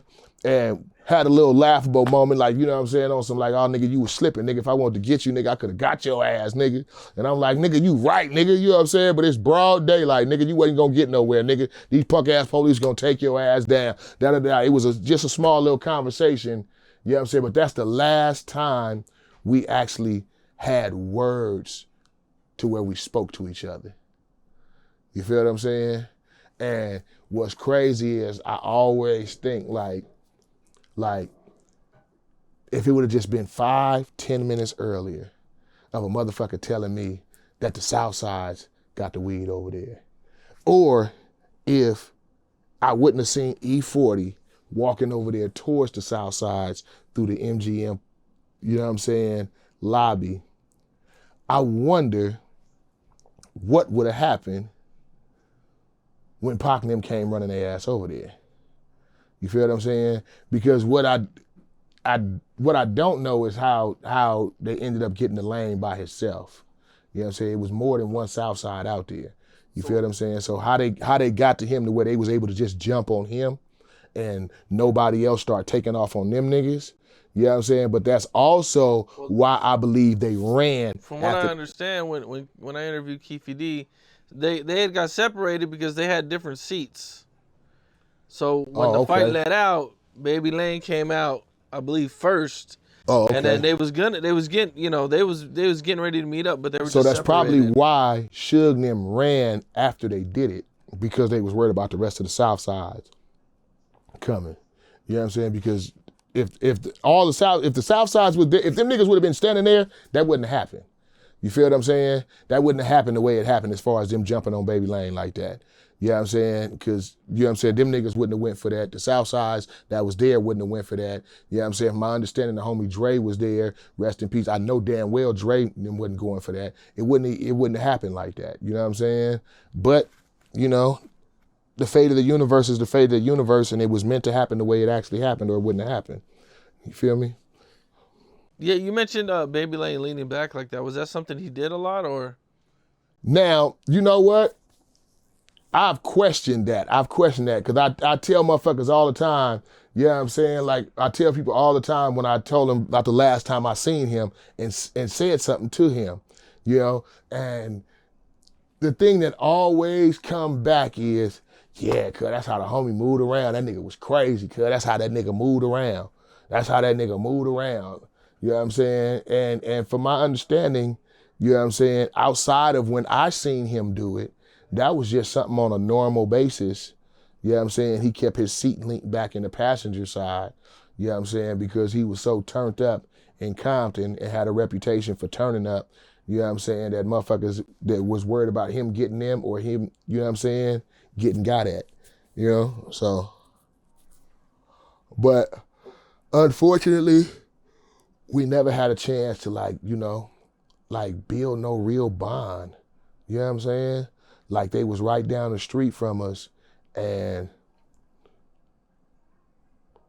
something ended up happening. What happened to where I think we left to go to Japan. Or something like that. We took off on tour. You know what I'm saying? While we were staying down the street from them, and ended up not, by the time we came back, wasn't back at that spot no more. You know what I'm saying? So we kind of like just went our separate ways by the time we came back off a tour, you know? What did you think when you heard about his death? Oh man, honestly, you live by the sword, you die by the sword. You know, that's the first thing I thought. You know what I'm saying? That's, you know, like, you know, his dying, not like that. It wasn't anything that affected me personally.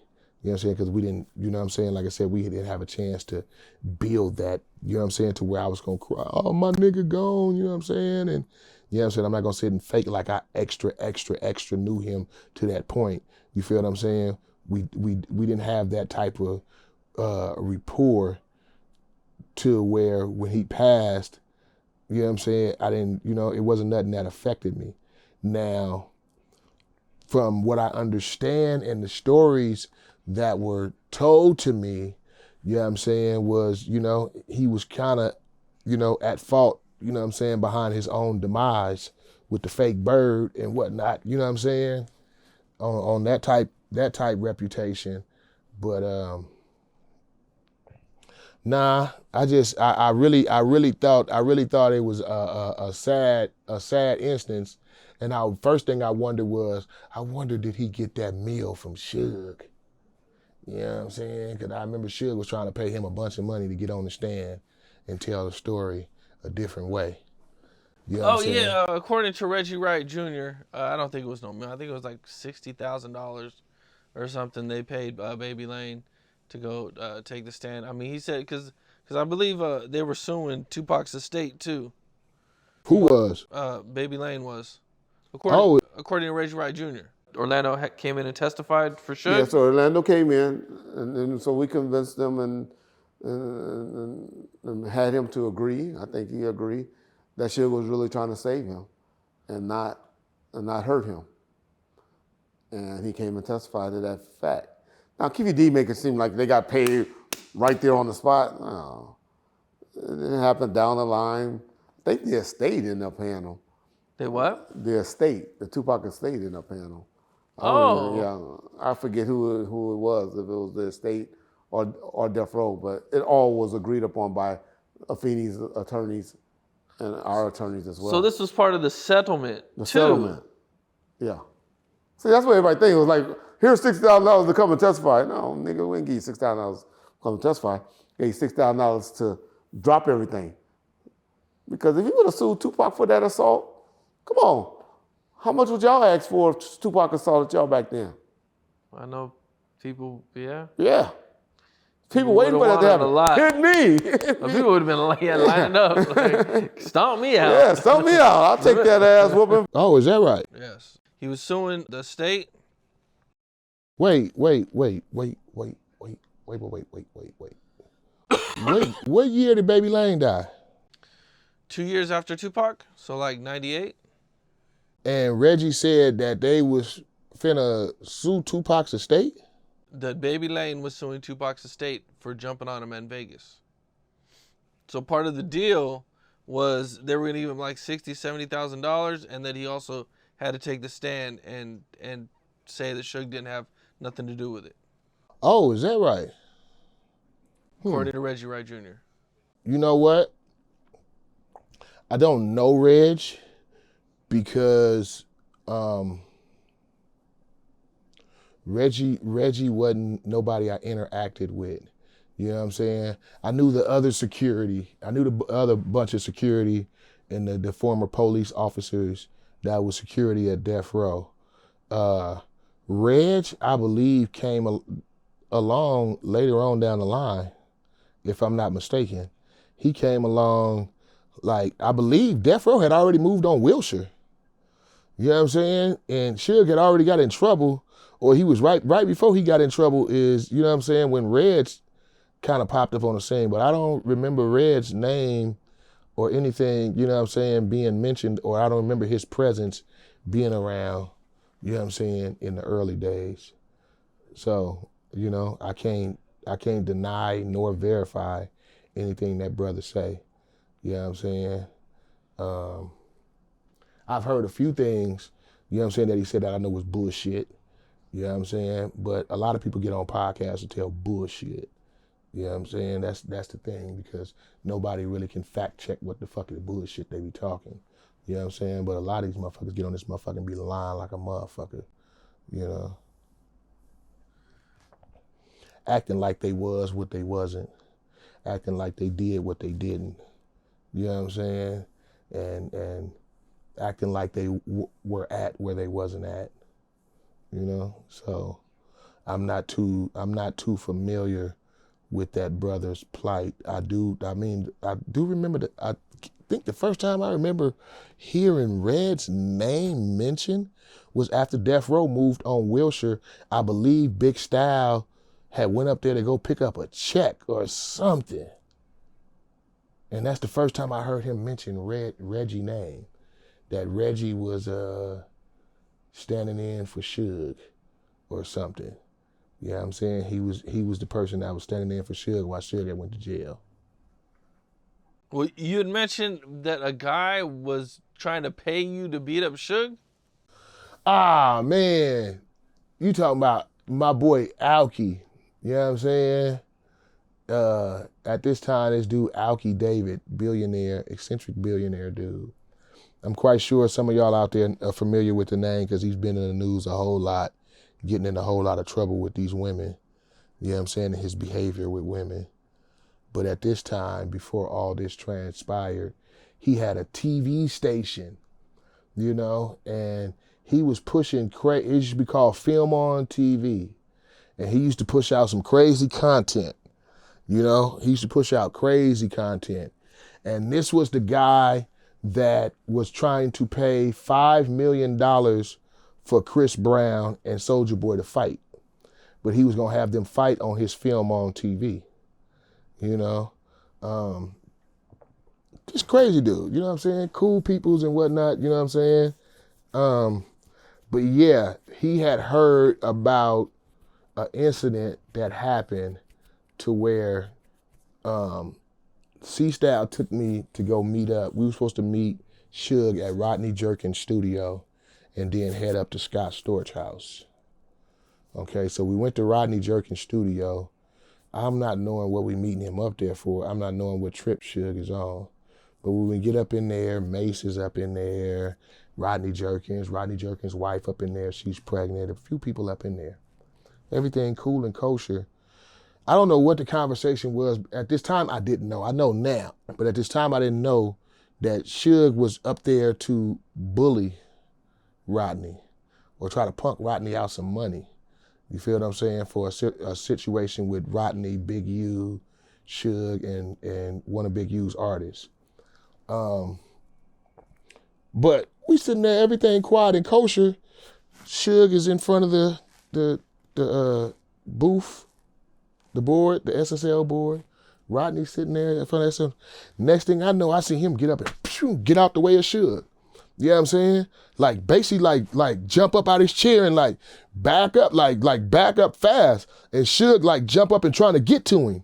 You know what I'm saying? So Rodney is like hold up, and trying to like, you know, and Suge trying to grab him, get aggressive with him. The wife starts screaming. You know what I'm saying? Like, oh, what's going on? She like looking like she's 9.5 months pregnant. You know what I'm saying? So my whole thing is, I immediately, when it goes down and whatnot, whoop, whoop, whoop, whoop. So I immediately turn to Style, because the homie Style brought me up there. And I'm like, my nigga, what's going on, my nigga? Like, what's happening? Oh, shit, whoop, whoop, whoop, whoop. So the wife is screaming about call the police and this, that, and the third. And I'm trying to calm the situation down like, nah, we ain't up here on that shit. So I immediately turn to Style on some like, cuz, talk to this nigga, cuz, like, that ain't cool. He got us up in this situation, making it seem like we all up here with him on this bullshit. You know what I'm saying? Like, nigga, we not up here on that bullshit. Nigga, why you call us up here to get on some bullshit like we with you, or we finna have your back while you go up here on some bullshit. We supposed to be meeting here and heading up to Scott's storage studio. You feel what I'm saying? You get here on some whole other bullshit, motherfuckers running around. So in all this commotion, my motherfucking car get towed, my truck get towed at the time. That was parked outside the studio. As a commotion, Suge done jumped in his truck and left. Big Style ride with me. So now me and Big Style is stuck, okay? The incident happened at Rodney Jerkins' studio, so of course we're not allowed back in the studio. Now we standing outside the studio and ain't even got a car, because my car ain't got towed. You feel what I'm saying? So we out there like, and now I'm steaming hot. And I'm telling Style like, cuz, you better get this nigga Suge on the phone, cuz. Get this nigga Suge on the phone, cuz. Like, this nigga got to get at this time I was married. I'm like, he got to get my wife's car out the impound, cuz. We ain't even got no transportation. You know what I'm saying? I had to take Style all the way back to Corona. He lived in Corona at the time. I lived in Torrance at the time. You know what I'm saying? So I'm like just having a fit. Suge wasn't initially answering the phone. He was being on some weirdo shit. So as that was happening, I'm getting more hot. I'm getting more hot. Like, nigga, does this nigga know I fuck him up? Like, fuck that nigga. Fuck this nigga. I beat this nigga ass. You know what I'm saying? I'm getting on that type of tip. You know what I'm saying? I'm relaying this to Style. Style don't really want to push that line on Suge like that, because him and Suge is cool. You know what I'm saying? And at the same time, you know, Style is my G homie. You know what I'm saying? He's my big homie, so he's not going to take on the role of my little homie relaying my messages. You know what I'm saying? Like that when I'm sitting here threatening a nigga. It's like, you know, as I would, like, here, nigga, here go the phone, nigga, tell him yourself type of shit. You know what I'm saying? You going to threaten a nigga, tell him yourself, you know? But we having a hard time even getting a nigga on the line. Anyway, the homie Malik ended up hitting. We standing outside for about an hour and a half trying to get this nigga. Should get somebody to figure out where the car is at. The whole shebang. The homie Malik Spielman called, and Style told him to come scoop us up. He pull up in the Range Rover to scoop us up. And we was like, yeah, this nigga Suge, whoop-de-whoop, this nigga Suge left us. He like, I know where Suge at right now. I just seen the nigga in front of the Comedy Store. Standing in front of the Comedy Store out there talking to Mike Epps. Excuse me, take us up there. Pew! By the time we get to the Comedy Store, and I'm telling Style the whole time, like, cuz this nigga on that bullshit, he don't give up the money, nigga. I'm finna fuck that. I'm gonna knock this nigga out. Watch, I'm gonna knock him out. So Style like, no. So anyway, by the time we get to the Comedy Store, Suge is gone already. You know what I'm saying? Now we there still trying to hunt this nigga down. You know what I'm saying? Style eventually get the nigga on the phone, you know what I'm saying, and tell the nigga, you know, that how I'm feeling and what's going on. So Suge told him to come meet him by McDonald's. You know what I'm saying? We went and met him by the McDonald's on Santa Monica.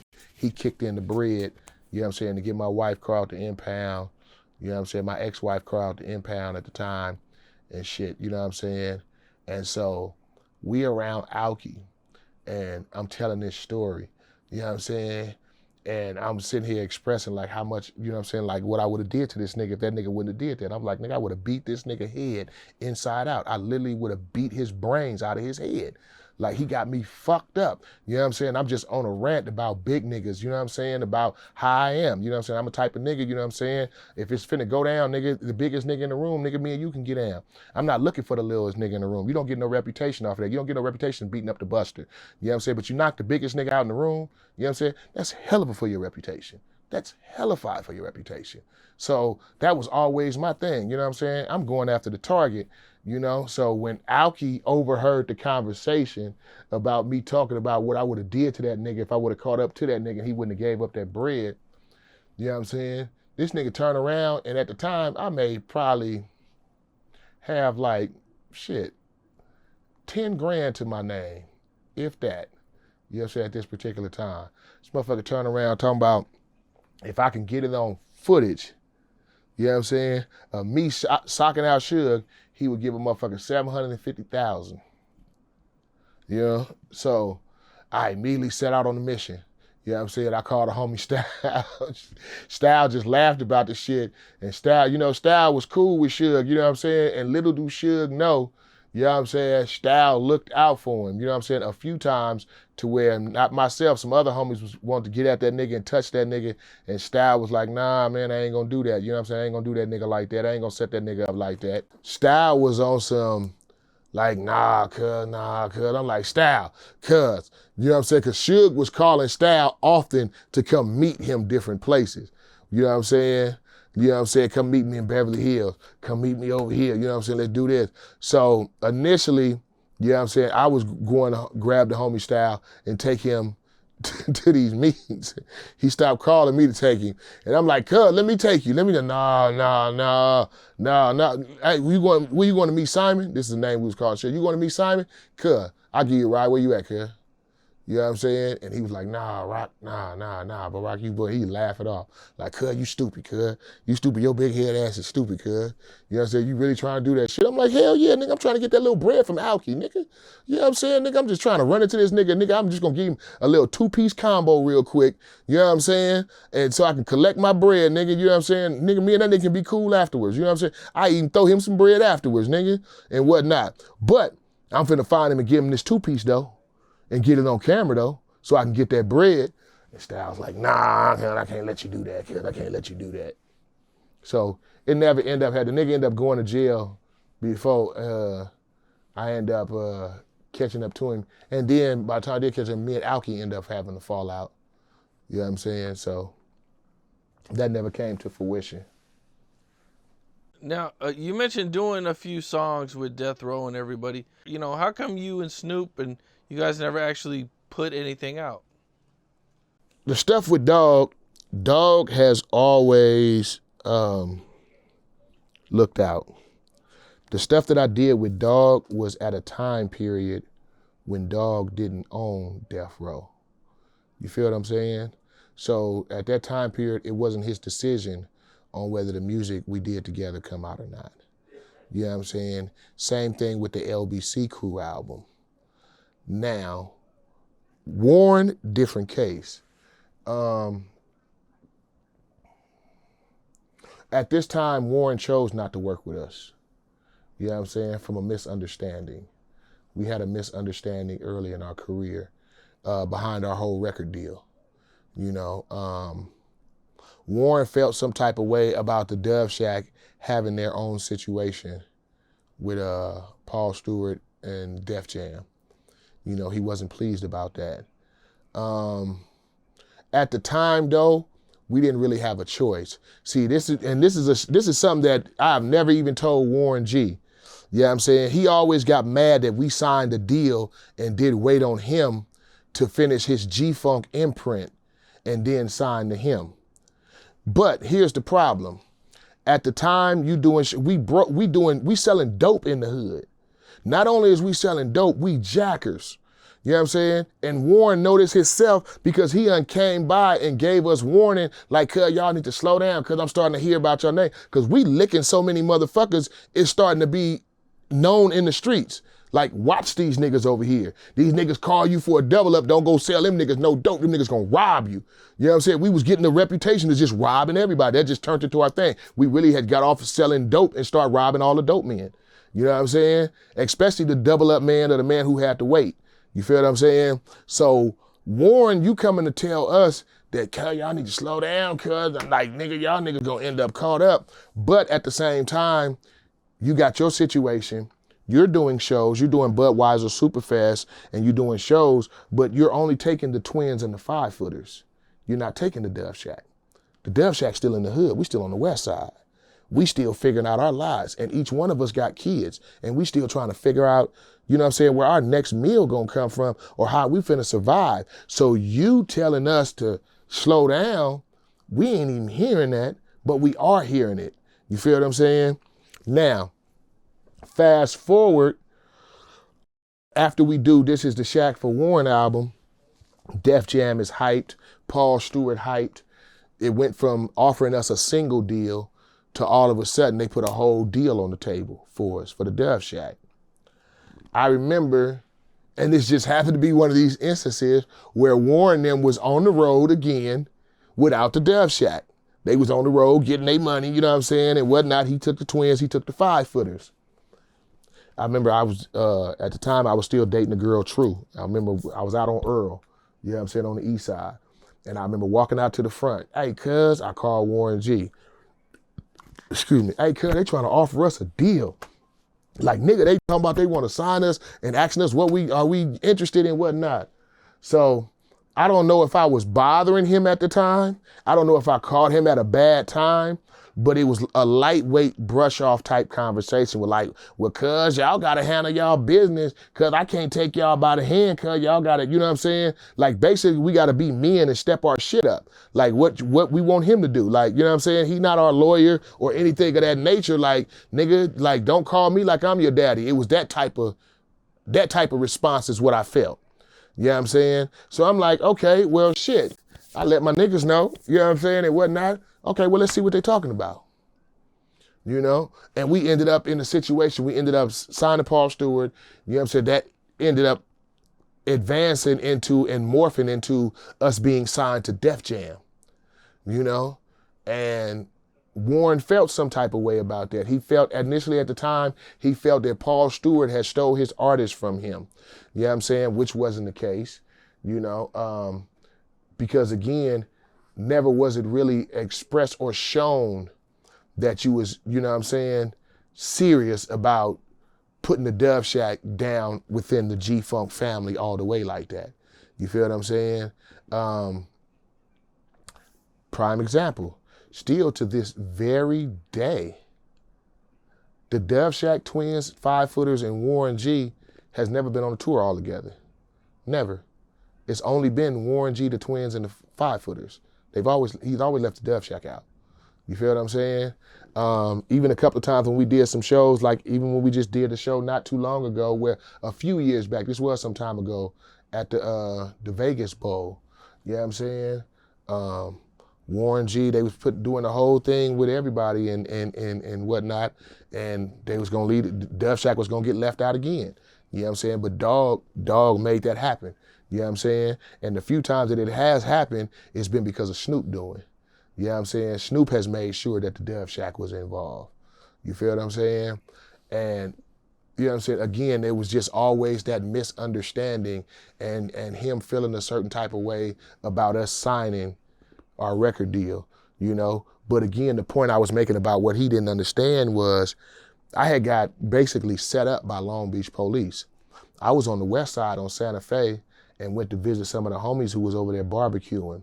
At the time, I didn't have no ID on me. You feel what I'm saying? This was a dope area where the niggas sold dope at, but they was barbecuing. Anyway, of course, if it's a dope spot, police gonna run up. Police run up on the spot, it's a bunch of us out there. Maybe about 11 cars down in the parking lot. You know, one of the things you should do when you sold dope, you go find some cars way down the way and you put your dope on the tire, the front tire, the back tire, way away from you. And when you get a sale, you run down there, grab your dope, take a look, whatever you selling out, and leave your dope stashed over there. So I'm assuming somebody had their shit stashed down there, because next thing you know, police come from down there. Now, mind you, we got our whole music situation on the table. So we're not selling dope at this time, at this particular time. We trying to see what's finna happen with this whole Warren G, Def Jam music business situation. They find the dope. Why am I the only dumbass nigga over here with no ID? So since I'm the only one with no ID, scandalous ass Long Beach police said, you know what? This has to be yours. This is yours. So we're gonna take you in for it. So in the middle of us in negotiation and talking about a single deal, you feel what I'm saying? I get arrested. I get arrested for dope that ain't even mine. Now, mind you, they not letting me go. They not nothing. So we getting ready to go to trial on this situation. We getting ready to go to trial to fight this. Our lawyer that we met for our music contracts is who's representing me in my criminal fucking case. My music lawyer, because we had no money to buy. I don't have no money to hire no criminal attorney. So my music lawyer get word from New York, hey, y'all better deal with this situation and get on the plane and get out here, or ain't nothing on the table no more. Oh, well, one of the artists is that we don't give a fuck about none of that shit. We don't give a fuck what. He done got caught up, none of that. Either y'all gonna make do, or the thing is off the table. You feel what I'm saying? And at the time, they knew what my situation was, so they threw the little offer in there of sliding in a little advance to help me with my bail, to bail me out. You feel what I'm saying? And so that's what made us really just jump on inking the deal the way we did, because I was in a bad situation, you know what I'm saying, fighting the case. And Two Scoop too, because Two Scoop had got arrested for DUI in fucking Signal Hill. You know what I'm saying? So we dealing with a situation to where we didn't have no choice. You know what I'm saying? Like goddamn, we broke, we struggling, you ain't taking us on the road, niggas done caught cases now, we ain't got no bail money, we ain't got no lawyer money, but we got this record company over here, Def Jam, and this dude, Paul Stewart, trying to offer us a check to sign this contract. Like, that's a no-brainer. You know what I'm saying? But Warren felt some type of way about that, which led him to not even producing anything on our first album. You know, the only song that he has on our album is This Is the Shack, which was originally on his album, but our album was named after that song. So naturally, Def Jam took that song and put it on our album as the theme song for our album, This Is the Shack. But outside of that, you know what I'm saying, he didn't even do nothing for the album. And over the years, you know what I'm saying, we became cool. Shit was, you know what I'm saying, like love. But then it seemed like, you know what I'm saying, it's love when we see each other. It's love when we around, but when it's not around, it's no real love there. You know what I'm saying? And we just start noticing certain shit, you know what I'm saying? Not getting invites to certain shit. You know what I'm saying? Not being included in certain shit. And it just grew, it grew from there over the years, you know what I'm saying? I guess as that group became back tight knit, because it was separated. You know, Warren G had his situation over here. Snoop was over here, started doing this thing over here. Daz and the Dog Pound was over here, and everybody was kind of separate. Big Style had his record label. So as things started to come back and everybody started to intermingle with each other more towards the mid 2000s, you know what I'm saying, around that time period, we started noticing as everybody started intermingling, they was leaving the Def Shack out. You know what I'm saying? He's leaving the Def Shack out. So I contributed that to initially the situation with Warren, and then with Nate Dogg feeling the way that he felt before he passed. You know what I'm saying? I think that all plays a factor into, you know what I'm saying, the fact that, you know, they've always kind of outcast the Def Shack. You know what I'm saying? Which I'm not tripping off of, you know what I'm saying? Because like I said, we got a song called Parties and Hard Times that's coming out on the new Def Shack album. And I even bring it up in that song. You know what I'm saying? What I say? Said, if I woulda knew back then what a nigga know right now, I might still be balling with Lyor Cohen calling, or even Snoop Dogg. I tell you the truth, y'all. I love my nigga, really love my nigga. If I seen him right now, I probably hug my nigga. But sometimes they act like a life ain't valid. Like me and my Shaq niggas ain't no talent, but ain't no malice and no hard feelings. I'm just a little hurt all in my feelings, cause I miss that fame and my name and lights. But I got these bills and the strain of life, and maybe one day a nigga see it again. But until then, a double shot of gin. Oh yeah, you know what I'm saying? Where I express it, it like I said, it seems like, you know what I'm saying, even before my nigga Knight passed, you know what I'm saying, everybody gets something going on, you know what I'm saying, it will be the last to include the Dove Shack. You feel what I'm saying? But we ain't never had no animosity, no problem, no nothing, you know what I'm saying? So I always figured it was behind the scenes chit chatter. It was always behind the scenes bitch shit going on, you know what I'm saying? Or motherfuckers speaking bad on the Dove Shack, which I don't understand why, because we don't owe no motherfucker, we ain't never did no motherfucker dulo or anything of that nature. We ain't never neglected on our obligations or anything of that nature. We don't have that type of reputation. You feel what I'm saying? We ain't never just been doing scandalous business or anything of that nature. This wasn't our reputation. Our reputation wouldn't go, oh man, you booked them, nigga, it's gonna be a liability. Them niggas gonna, you know what I'm saying? Nigga, you gonna get sued fucking with them. We never was that type of group or anything of that nature. So we always figure the reason motherfuckers fuck with us but don't really fuck with us is because there's a whole lot of bitch shit going on in the background of motherfuckers talking, and certain people not, I guess, wanting to offend other people by fucking with us the way they do. So they kind of, you know what I'm saying, they always kind of a distance themselves, you know, but we've always tried to be inclusive. We started our summertime in the LBC festival. First 2 years, we try to make sure all the homies get on. Even we didn't book Dog for the first 2 years. You know what I'm saying? About the third year is when, you know what I'm saying, the family from the Queen Mary requested, like, what's going on with Snoop Dogg? Why y'all never put Snoop Dogg on? You know what I'm saying? And it wasn't nothing personal against the homie, but our last information that we had was Dog was banned from doing shows in Long Beach way back since What's My Name video shoot. You feel what I'm saying? They had him banned from doing shows in Long Beach. So it wasn't like we didn't want the homie to participate. We was up under the impression that he was still banned. You know what I'm saying? But then somebody told us like, nah, cause he performed with Pharrell at Complex Con. Like what? He performed with, in Long Beach? Oh, I immediately started making phone calls. Man, we gotta get the homie on the bill. You know what I'm saying? Like, how we gonna have summertime in the LBC Fest, but the biggest rapper from Long Beach ain't performed on this motherfucker yet?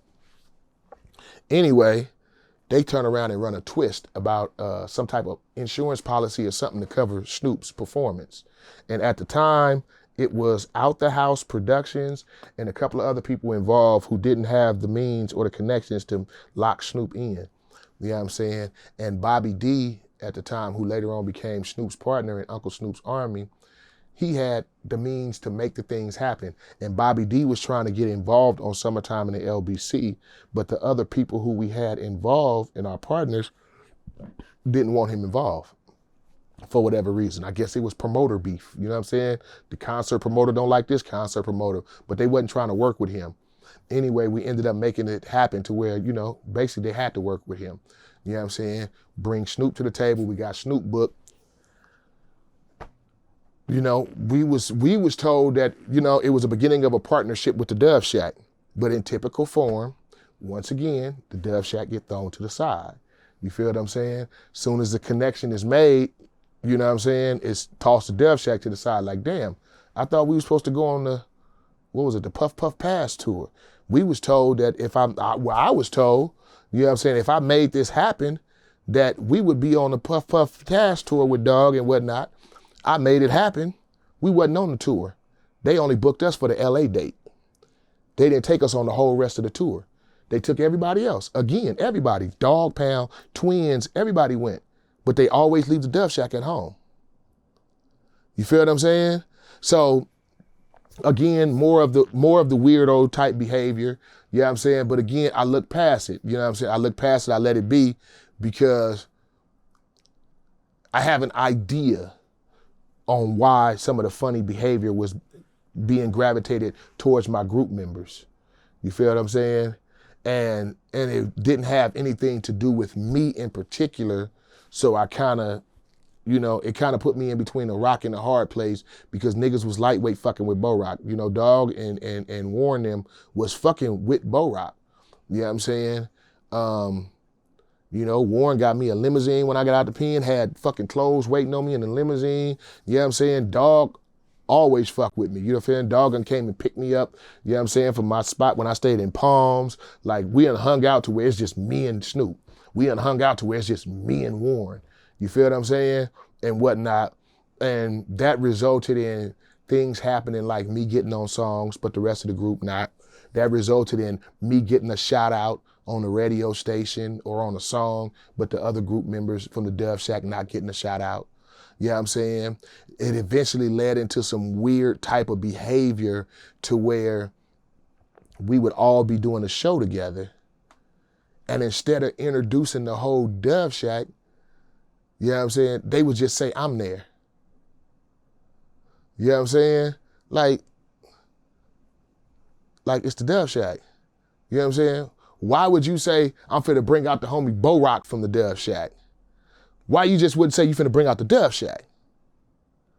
You know what I'm saying? And it got so bad to the point where Two Scoop grabbed the mic and as he walked out on stage, yeah, the rest of the Shack is here too. You know what I'm saying? Two Scoop in the building, Suge Knight in the building too, where he just had to basically say that on the microphone to let motherfucking Warren know, like, nigga, the rest of us is here too. You know? So it went from them kind of fucking with Bo Rock and not really fucking with the rest of the Dove Shack to them not really fucking with, you know, none of us, you know, for whatever reason. And even to this very day, I have yet, or the Dove Shack has yet to be invited to anything. You know what I'm saying? We haven't been invited to nothing. Not a party, not an event, not a show, not a nothing. You feel what I'm saying? I mean, and it's cool because we have our own hit, we have our own legacy, and I've been able to utilize that legacy to keep us alive. You feel what I'm saying? From everything from merchandise, when we dropped our Dove Shack summer sauce, barbecue sauce, all the way to the summertime in the LBC show, all the way down to the Netflix thing that we working on right now, and the cartoon that we finna drop. You know what I'm saying? All these situations, you know what I'm saying, I've created off our own legacy, not having to use the name of Snoop or Warren G or the affiliation with any of that. You know what I'm saying? It's just us being the Dove Shack and us having a classic record that we are able to utilize to keep ourselves sustained. But outside of that, I hate to see if we didn't have summertime in the LBC. You know what I'm saying? Most likely Dove Shack would have been back in the hood selling dope. You know what I'm saying? We would have been back in the hood because when it comes down to it, like I said, I believe it's love there, but I don't see it being genuine love. Well, I don't feel it being genuine love. You feel what I'm saying? Like I said, especially in 2024, you can send anybody you want to a DM on social media. You can reach anybody you want to. There's nobody who's hard to reach. You know what I'm saying? I've sent DMs to A-list celebrities and got an actual response from them in they DM. You know what I'm saying? On some long shot type shit. So it's not hard to reach anybody. So what I feel is they just don't fuck with us, you know? And that's cool because my life is not based on fucking with no man or anybody or anything. You know what I'm saying? I'm always gonna keep myself sustained, you know what I'm saying? And keep myself, you know what I'm saying, eating and living good, you know, without me having to subject myself to sacrificing my moral stance on just me being a man. You know what I'm saying? I don't have to do no ass kissing. I'm not doing no ass kissing. I'm not even asking no questions why. I've never even went to anybody and asked them why. Why y'all don't fuck with the Dove Shack like that? Cause why we don't never get called for no shows? Why we don't never get called to the birthday parties or the events that's going on over here? Why is always we see about it or hear about it after we see it on social media or we hear about, you know what I'm saying, with somebody else? Why? I've never asked that question. You know what I'm saying? Because they have their reasons and I really don't give a fuck why. You feel what I'm saying? Because it's not gonna make or break me, you know? it would be nice to have an understanding between motherfuckers that we all supposed to be a G-Funk family. You know what I'm saying? But if that don't transpire, you know what I'm saying, you can't, you know what I'm saying? I'm not trying to knock no bone off nobody else's plate. I just ask don't nobody try to knock bone off my plate, because I'm going to keep a bone on my plate. You know what I'm saying? Well, hopefully things will get better for you guys, man. You guys will. Honestly, I'm not looking for it. I'm not even looking for it. I haven't looked for it in a long time, bro. I don't look to nobody for nothing. I don't call nobody for no beats. I don't call nobody for studio. I don't call nobody for no money. I don't call nobody for a feature. I don't call nobody to try to get on a feature. I don't call nobody to try to be part of the show. Why? Because we have a fan base, and our true fans keep us sustained. You feel what I'm saying? They keep us sustained. They keep us right. They keep us alive, and they appreciate, you know what I'm saying, what we do. You know what I'm saying? The Netflix situation, the situation we got with the Summertime and the LBC TV show that's finna drop, that ain't had nothing to do with nobody. Didn't nobody help us get that situation? The only person that's involved in that, the homie Big C style and whatnot. But other than that, we didn't have to rely on dealing with them to get that situation. The cartoon we got with the black anime hip hop, you know what I'm saying? When I just spoke at, what is it called? Not Complex Com. What's the cartoon, the comic book, Comic-Con. You know what I'm saying? When I was just sitting on a panel at Comic-Con, talking on the panel, that it had nothing to do with my affiliation with them. I didn't need their permission. They didn't hook that up for me. I was on that panel on my own accord based on who I am. You know what I'm saying? The deal we got for our cartoon, with the Cartoon Network, that's on our own accord. You feel what I'm saying? So the things that we do, again, the Summertime and the LBC festival that's coming back next year, that wasn't built on. How long has it been since you guys had the festival? Since COVID. Oh, okay. Since So COVID. that's cool. You guys are finally coming back. That's Yeah, what's up. we finally you guys coming back. doing it by yourself? No, we actually doing it this time in the conjunction with the city of Long Beach. You know what I'm saying? This is gonna be something totally different. This year, next year, Summertime and LBC, number one, is not gonna be all hip hop. It's gonna be more diverse. Think MTV Beach Party. You feel what I'm saying? That's what's up, man. That'll be something different, man. Yeah, it's gonna be super big. I wanted to ask you though, man. Before we get out of here, do you know what happened between Warren G and Def Jam? Oh man. Yeah. Yes and no. There was a lot of, I'll put it in a summary like this. There was a lot of hating going on Warren G. You know what I'm saying? Please, people, do not think Warren G is a dummy who did not know how to spell his name or know how to spell next. You know what I'm saying? It was a conscious decision to put out what's next, what's NXET. I'm the W-E, the W-A, the E into the R. You know what I'm saying? That was a conscious decision. You don't think Warren G mixed his records? You don't think Warren G listened to his shit before he put it out? That was a conscious effort to be part of the whole image. You know what I'm saying? But I don't believe it sat too well with LL Cool J and some other veteran rappers from the East Coast at that time. You know, I think there was a little envy going on at the West Coast wave that was going on, the West Coast powerhouse that was the Death Row G-Funk movement, you know. So much so to the point that when you walked into Polygrams, the distribution company, they had a big ass giant plaque that went damn near from the wall to the ceiling, thanking Warren G for all the record sales and all the money that he made them, because he had basically saved Def Jam from bankruptcy. If it was not been for Warren G, there would have not been any more Def Jam. They was on the verge of filing Chapter 11 bankruptcy. Warren G came through and saved the whole label. Guess what that did? That made some of the people who felt that they built that label jealous. So motherfuckers was behind the scenes trying to hate on Warren G in his rap career. You know, telling motherfuckers, oh, he should just stick to producing and he shouldn't rap and this, that, and the third. And, you know, there end up being an instance of confrontation, you know what I'm saying, between Warren and the hater. You know what I'm saying? Warren confronted the hater.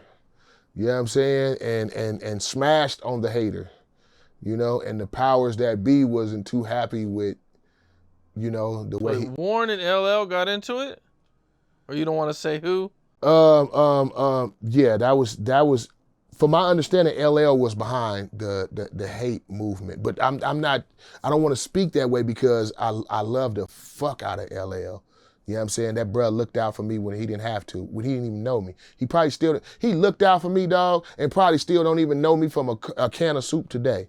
You know what I'm saying? But don't even know he walked into the La Montrose Hotel with John Stockton, you know what I'm saying, after we came back off a tour and I had lost my apartment because we had been gone for so long and we had the same bullshit business manager that MC Hammer had at the time that fucked off MC Hammer money. This motherfucker had fucked off our bread too. So I didn't even have an apartment to come back home to. So I'm staying in the La Montrose fucking hotel, you know what I'm saying? And it was holiday time and my bill had ran and been paying, and Def Jam was taking care of it. We're doing this holiday time, nobody was at Def Jam. My bill was due. They was talking about putting the motherfucker out, and I called John Stock at the time.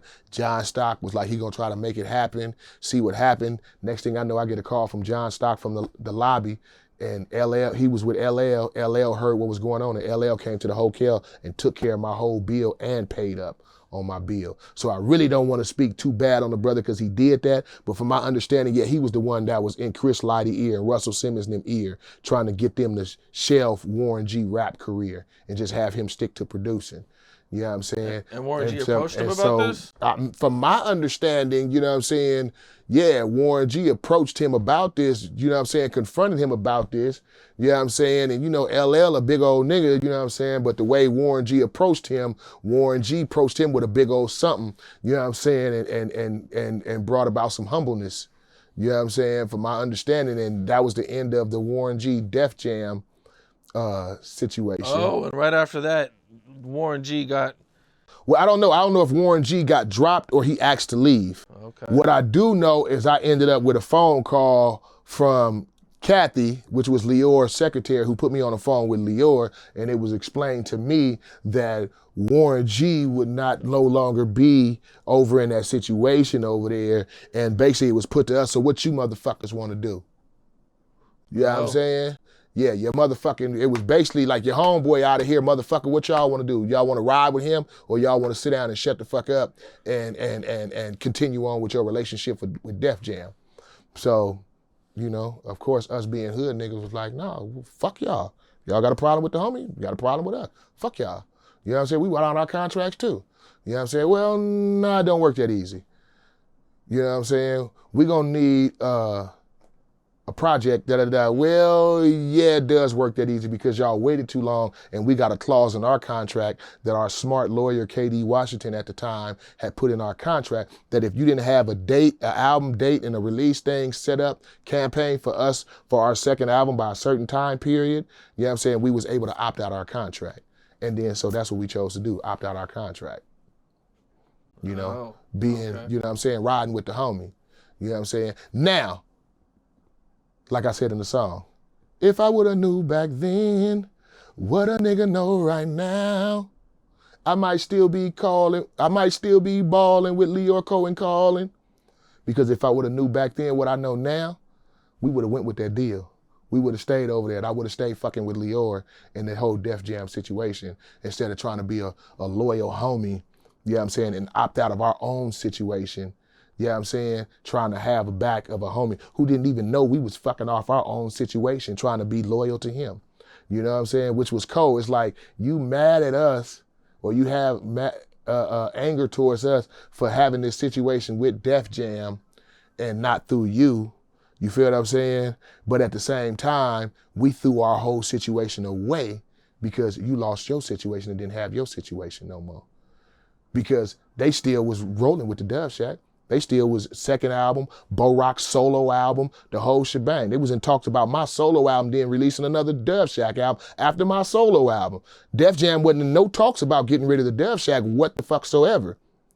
You feel what I'm saying? We pushed that line to get out of our situation, trying to be loyal to the homie and the cause. You know what I'm saying? And, you know. Damn. The rest is quite a journey history. for you guys. Yeah, man, it's been a hell of a crazy ass journey. It's been a super crazy ass journey, you know, like crazier than what a lot of people might think. I've mentioned things, but like I said, I've matured, you know, and what I don't want to do, I don't want to create friction, and I don't want to sell nobody out or do anything for the sake of views or anything of that nature. You know what I'm saying? So it's a lot of rapports that I want to keep intact. You know what I'm saying? Some people in the industry that I done socked up and whooped their ass. You know what I'm saying? They know who they are. You know what I'm saying? Some fellow rappers and whatnot. We cool now. You know what I'm saying? I done had hella adventures from who I done smoked sherm with. You know what I'm saying? You would be surprised at some of the motherfuckers I done got shermed out and got stuck in the studio. You know what I'm saying? Or went taking off, running up their driveway, butt the fuck naked. You feel what I'm saying? You know what I'm saying? It's been some things happen, you know. It's been quite an adventure, and it's far from over. It's far from over. Like I said, we got a TV show coming next year, along with the concert coming back. The barbecue sauce is coming back. New merch is coming back. We got a new album. You know what I'm saying? Rest in peace to my boy Suge Knight, who's the actual founder of the Dove Shack, who actually drew the logo of the Dove Shack. And it's because of my nigga Suge Knight, you feel what I'm saying, that I choose to keep my distance as well. You feel what I'm saying? Like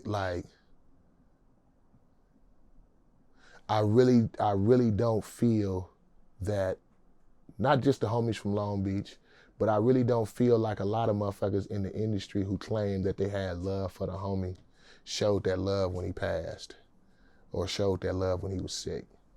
You feel what I'm saying? Like the homie passed away feeling lonely. Like, you know what I'm saying? Like motherfuckers really didn't have his back besides his niggas, Two Scoop and Bo Rock. You know what I'm saying? There was a lot of, you know, people can go back and look at old Facebook posts and see some of the stuff that he posted, but he was real hurt. You know what I'm saying? He was real hurt. You know what I'm saying? And I think that's what hurt the most, is that my homie died sad. He died sad, hurt, and feeling betrayed. You know what I'm saying? By people he thought loved him or had love for him. You feel what I'm saying? And, you know, it was obvious, see, that they didn't, because when he was sick and needed help, you know what I'm saying, on certain things like medication, I didn't even know. It's certain people he reached out to that denied him. You know what I'm saying? Told him they couldn't do it. You know what I'm saying? Like, damn, cuz y'all out here doing all this, but you can't, the homie need $500 for his medication and motherfuckers can't help him get his medication? You know what I'm saying? Like, you know what I'm saying? Like I said, but I find out after you put a post up, you know what I'm saying? And that actually had caused an argument between me and him, because it was like, nigga, quit putting that shit up, my nigga. You know what I'm saying? Fuck them niggas. Don't ask them niggas for fucking shit. Fuck all them niggas. Come to your niggas about something, nigga. If I ain't got it, nigga, I go find it. I go get it. I put it together to make it fucking happen. But don't fucking go to these fuck niggas, asking these fuck niggas where they just gonna deny you, or they gonna ignore you, or they gonna blow you off, and then you gotta get all on Facebook, internet, talking about fuck them, I kill them niggas, I beat them niggas ass when I see them. Fuck them. We know how they really feel about the Dove Shack. We know they don't really fuck with us and they really ain't got no love for us. You know what I'm saying? We know this, and this is the exact reason God has sustained us. You know what I'm saying? Because he know that these niggas really don't like us and they really hate us and they really jealous of us, or whatever the case may be. You know what I'm saying? Whatever it is, nobody has ever said anything to our face about it. And I don't think none of them even got the balls to ever say anything to our face, or say anything to my face about how they really feel, or why they really don't fuck with us, or anything of that nature. You feel what I'm saying? Because I'm the type, you know, I'm going to express myself, and nobody can stop me from expressing myself. I don't fear nobody. I don't even fear niggas security guards. Like, I look at niggas security guards like, nigga, I'm going to run through your, I'm going to purposely attack your security guard first. Your bodyguard is who I want to beat up first.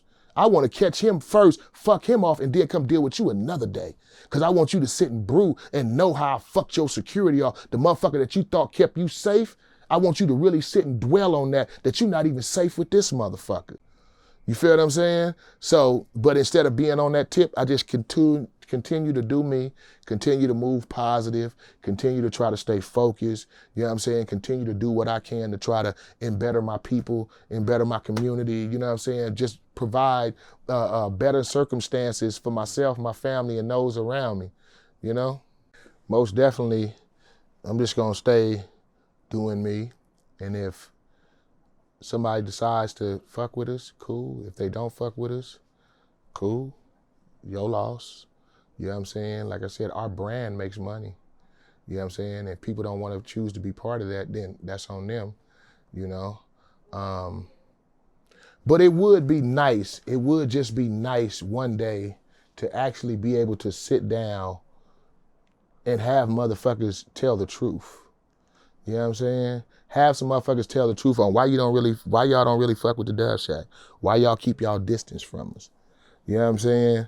Like, what is it? You know what I'm saying? You can't say niggas ain't talented. We make hits. We make hits. You know what I'm saying? As far as bars, you know what I'm saying? You know, I bar for bar with damn near any rapper out there. I wouldn't give a fuck who it is. You know what I'm saying? Like I bar for bar with any rapper out there. So it ain't like our skills, our music skills is not there. It's not like we don't make hits. You know what I'm saying? It ain't like we busters or scandalous or do anything like nature. You know, so the only thing I can figure is there's some deep-rooted issue that motherfuckers have with the Dove Shack, you know, or with members of the Dove Shack that prevents that unity and that love from being felt from everybody. You know what I'm saying? No, But I don't trip, you know, like I'm always ride for all my homeboys, all of them. You know what I'm saying? Whether I talk to them or not, you can't just down none of my homeboys in front of me. You know what I'm saying? Even if I have a problem with him, you can't have a problem with him not being a homie. You feel them? Prime example, like I was just saying, the thing that happened with Cam. You know what I'm saying? Cam is my loved one. I've been messing with Cam, you know what I'm saying, for damn near 30 years as well since we came in the industry. Like I really, really, really got love for that bruh to where we was doing business together with the same label and shit. But at the same time, you know what I'm saying, I have no problem jumping online with you and, you know, not defending the homie Snoop, but trying to bring a resolvement into the issues that y'all have with each other or the issue that you have with him. You feel what I'm saying? I think it's a different way to approach it than just being on some negative shit. You feel what I'm saying? Like it's different ways to go about it than just jumping on the internet and being on some negative shit. So hopefully within that, you know what I'm saying, it also sends out a message to other people who might have a problem with me. You know what I'm saying? Just sit down and holler at your boy. Just sit down and talk. You know what I'm saying? I'm level-headed. You know what I'm saying? I'm not a hothead. You know, I am zero tolerance for the bullshit. You know what I'm saying? But I'm not a hothead like that. I'm highly intelligent. You know what I'm saying? In fact, I'm intelligent, more intelligent than most of my peers. You know what I'm saying? When it comes to actual intelligence and being so diverse in other fields of life. You know, some people only have music they have to rely on. You know what I'm saying? I have music along with my smarts and other things to rely on. So I'm hoping that one day that we can all really just actually be a family. You know what I'm saying? Like we supposed to be.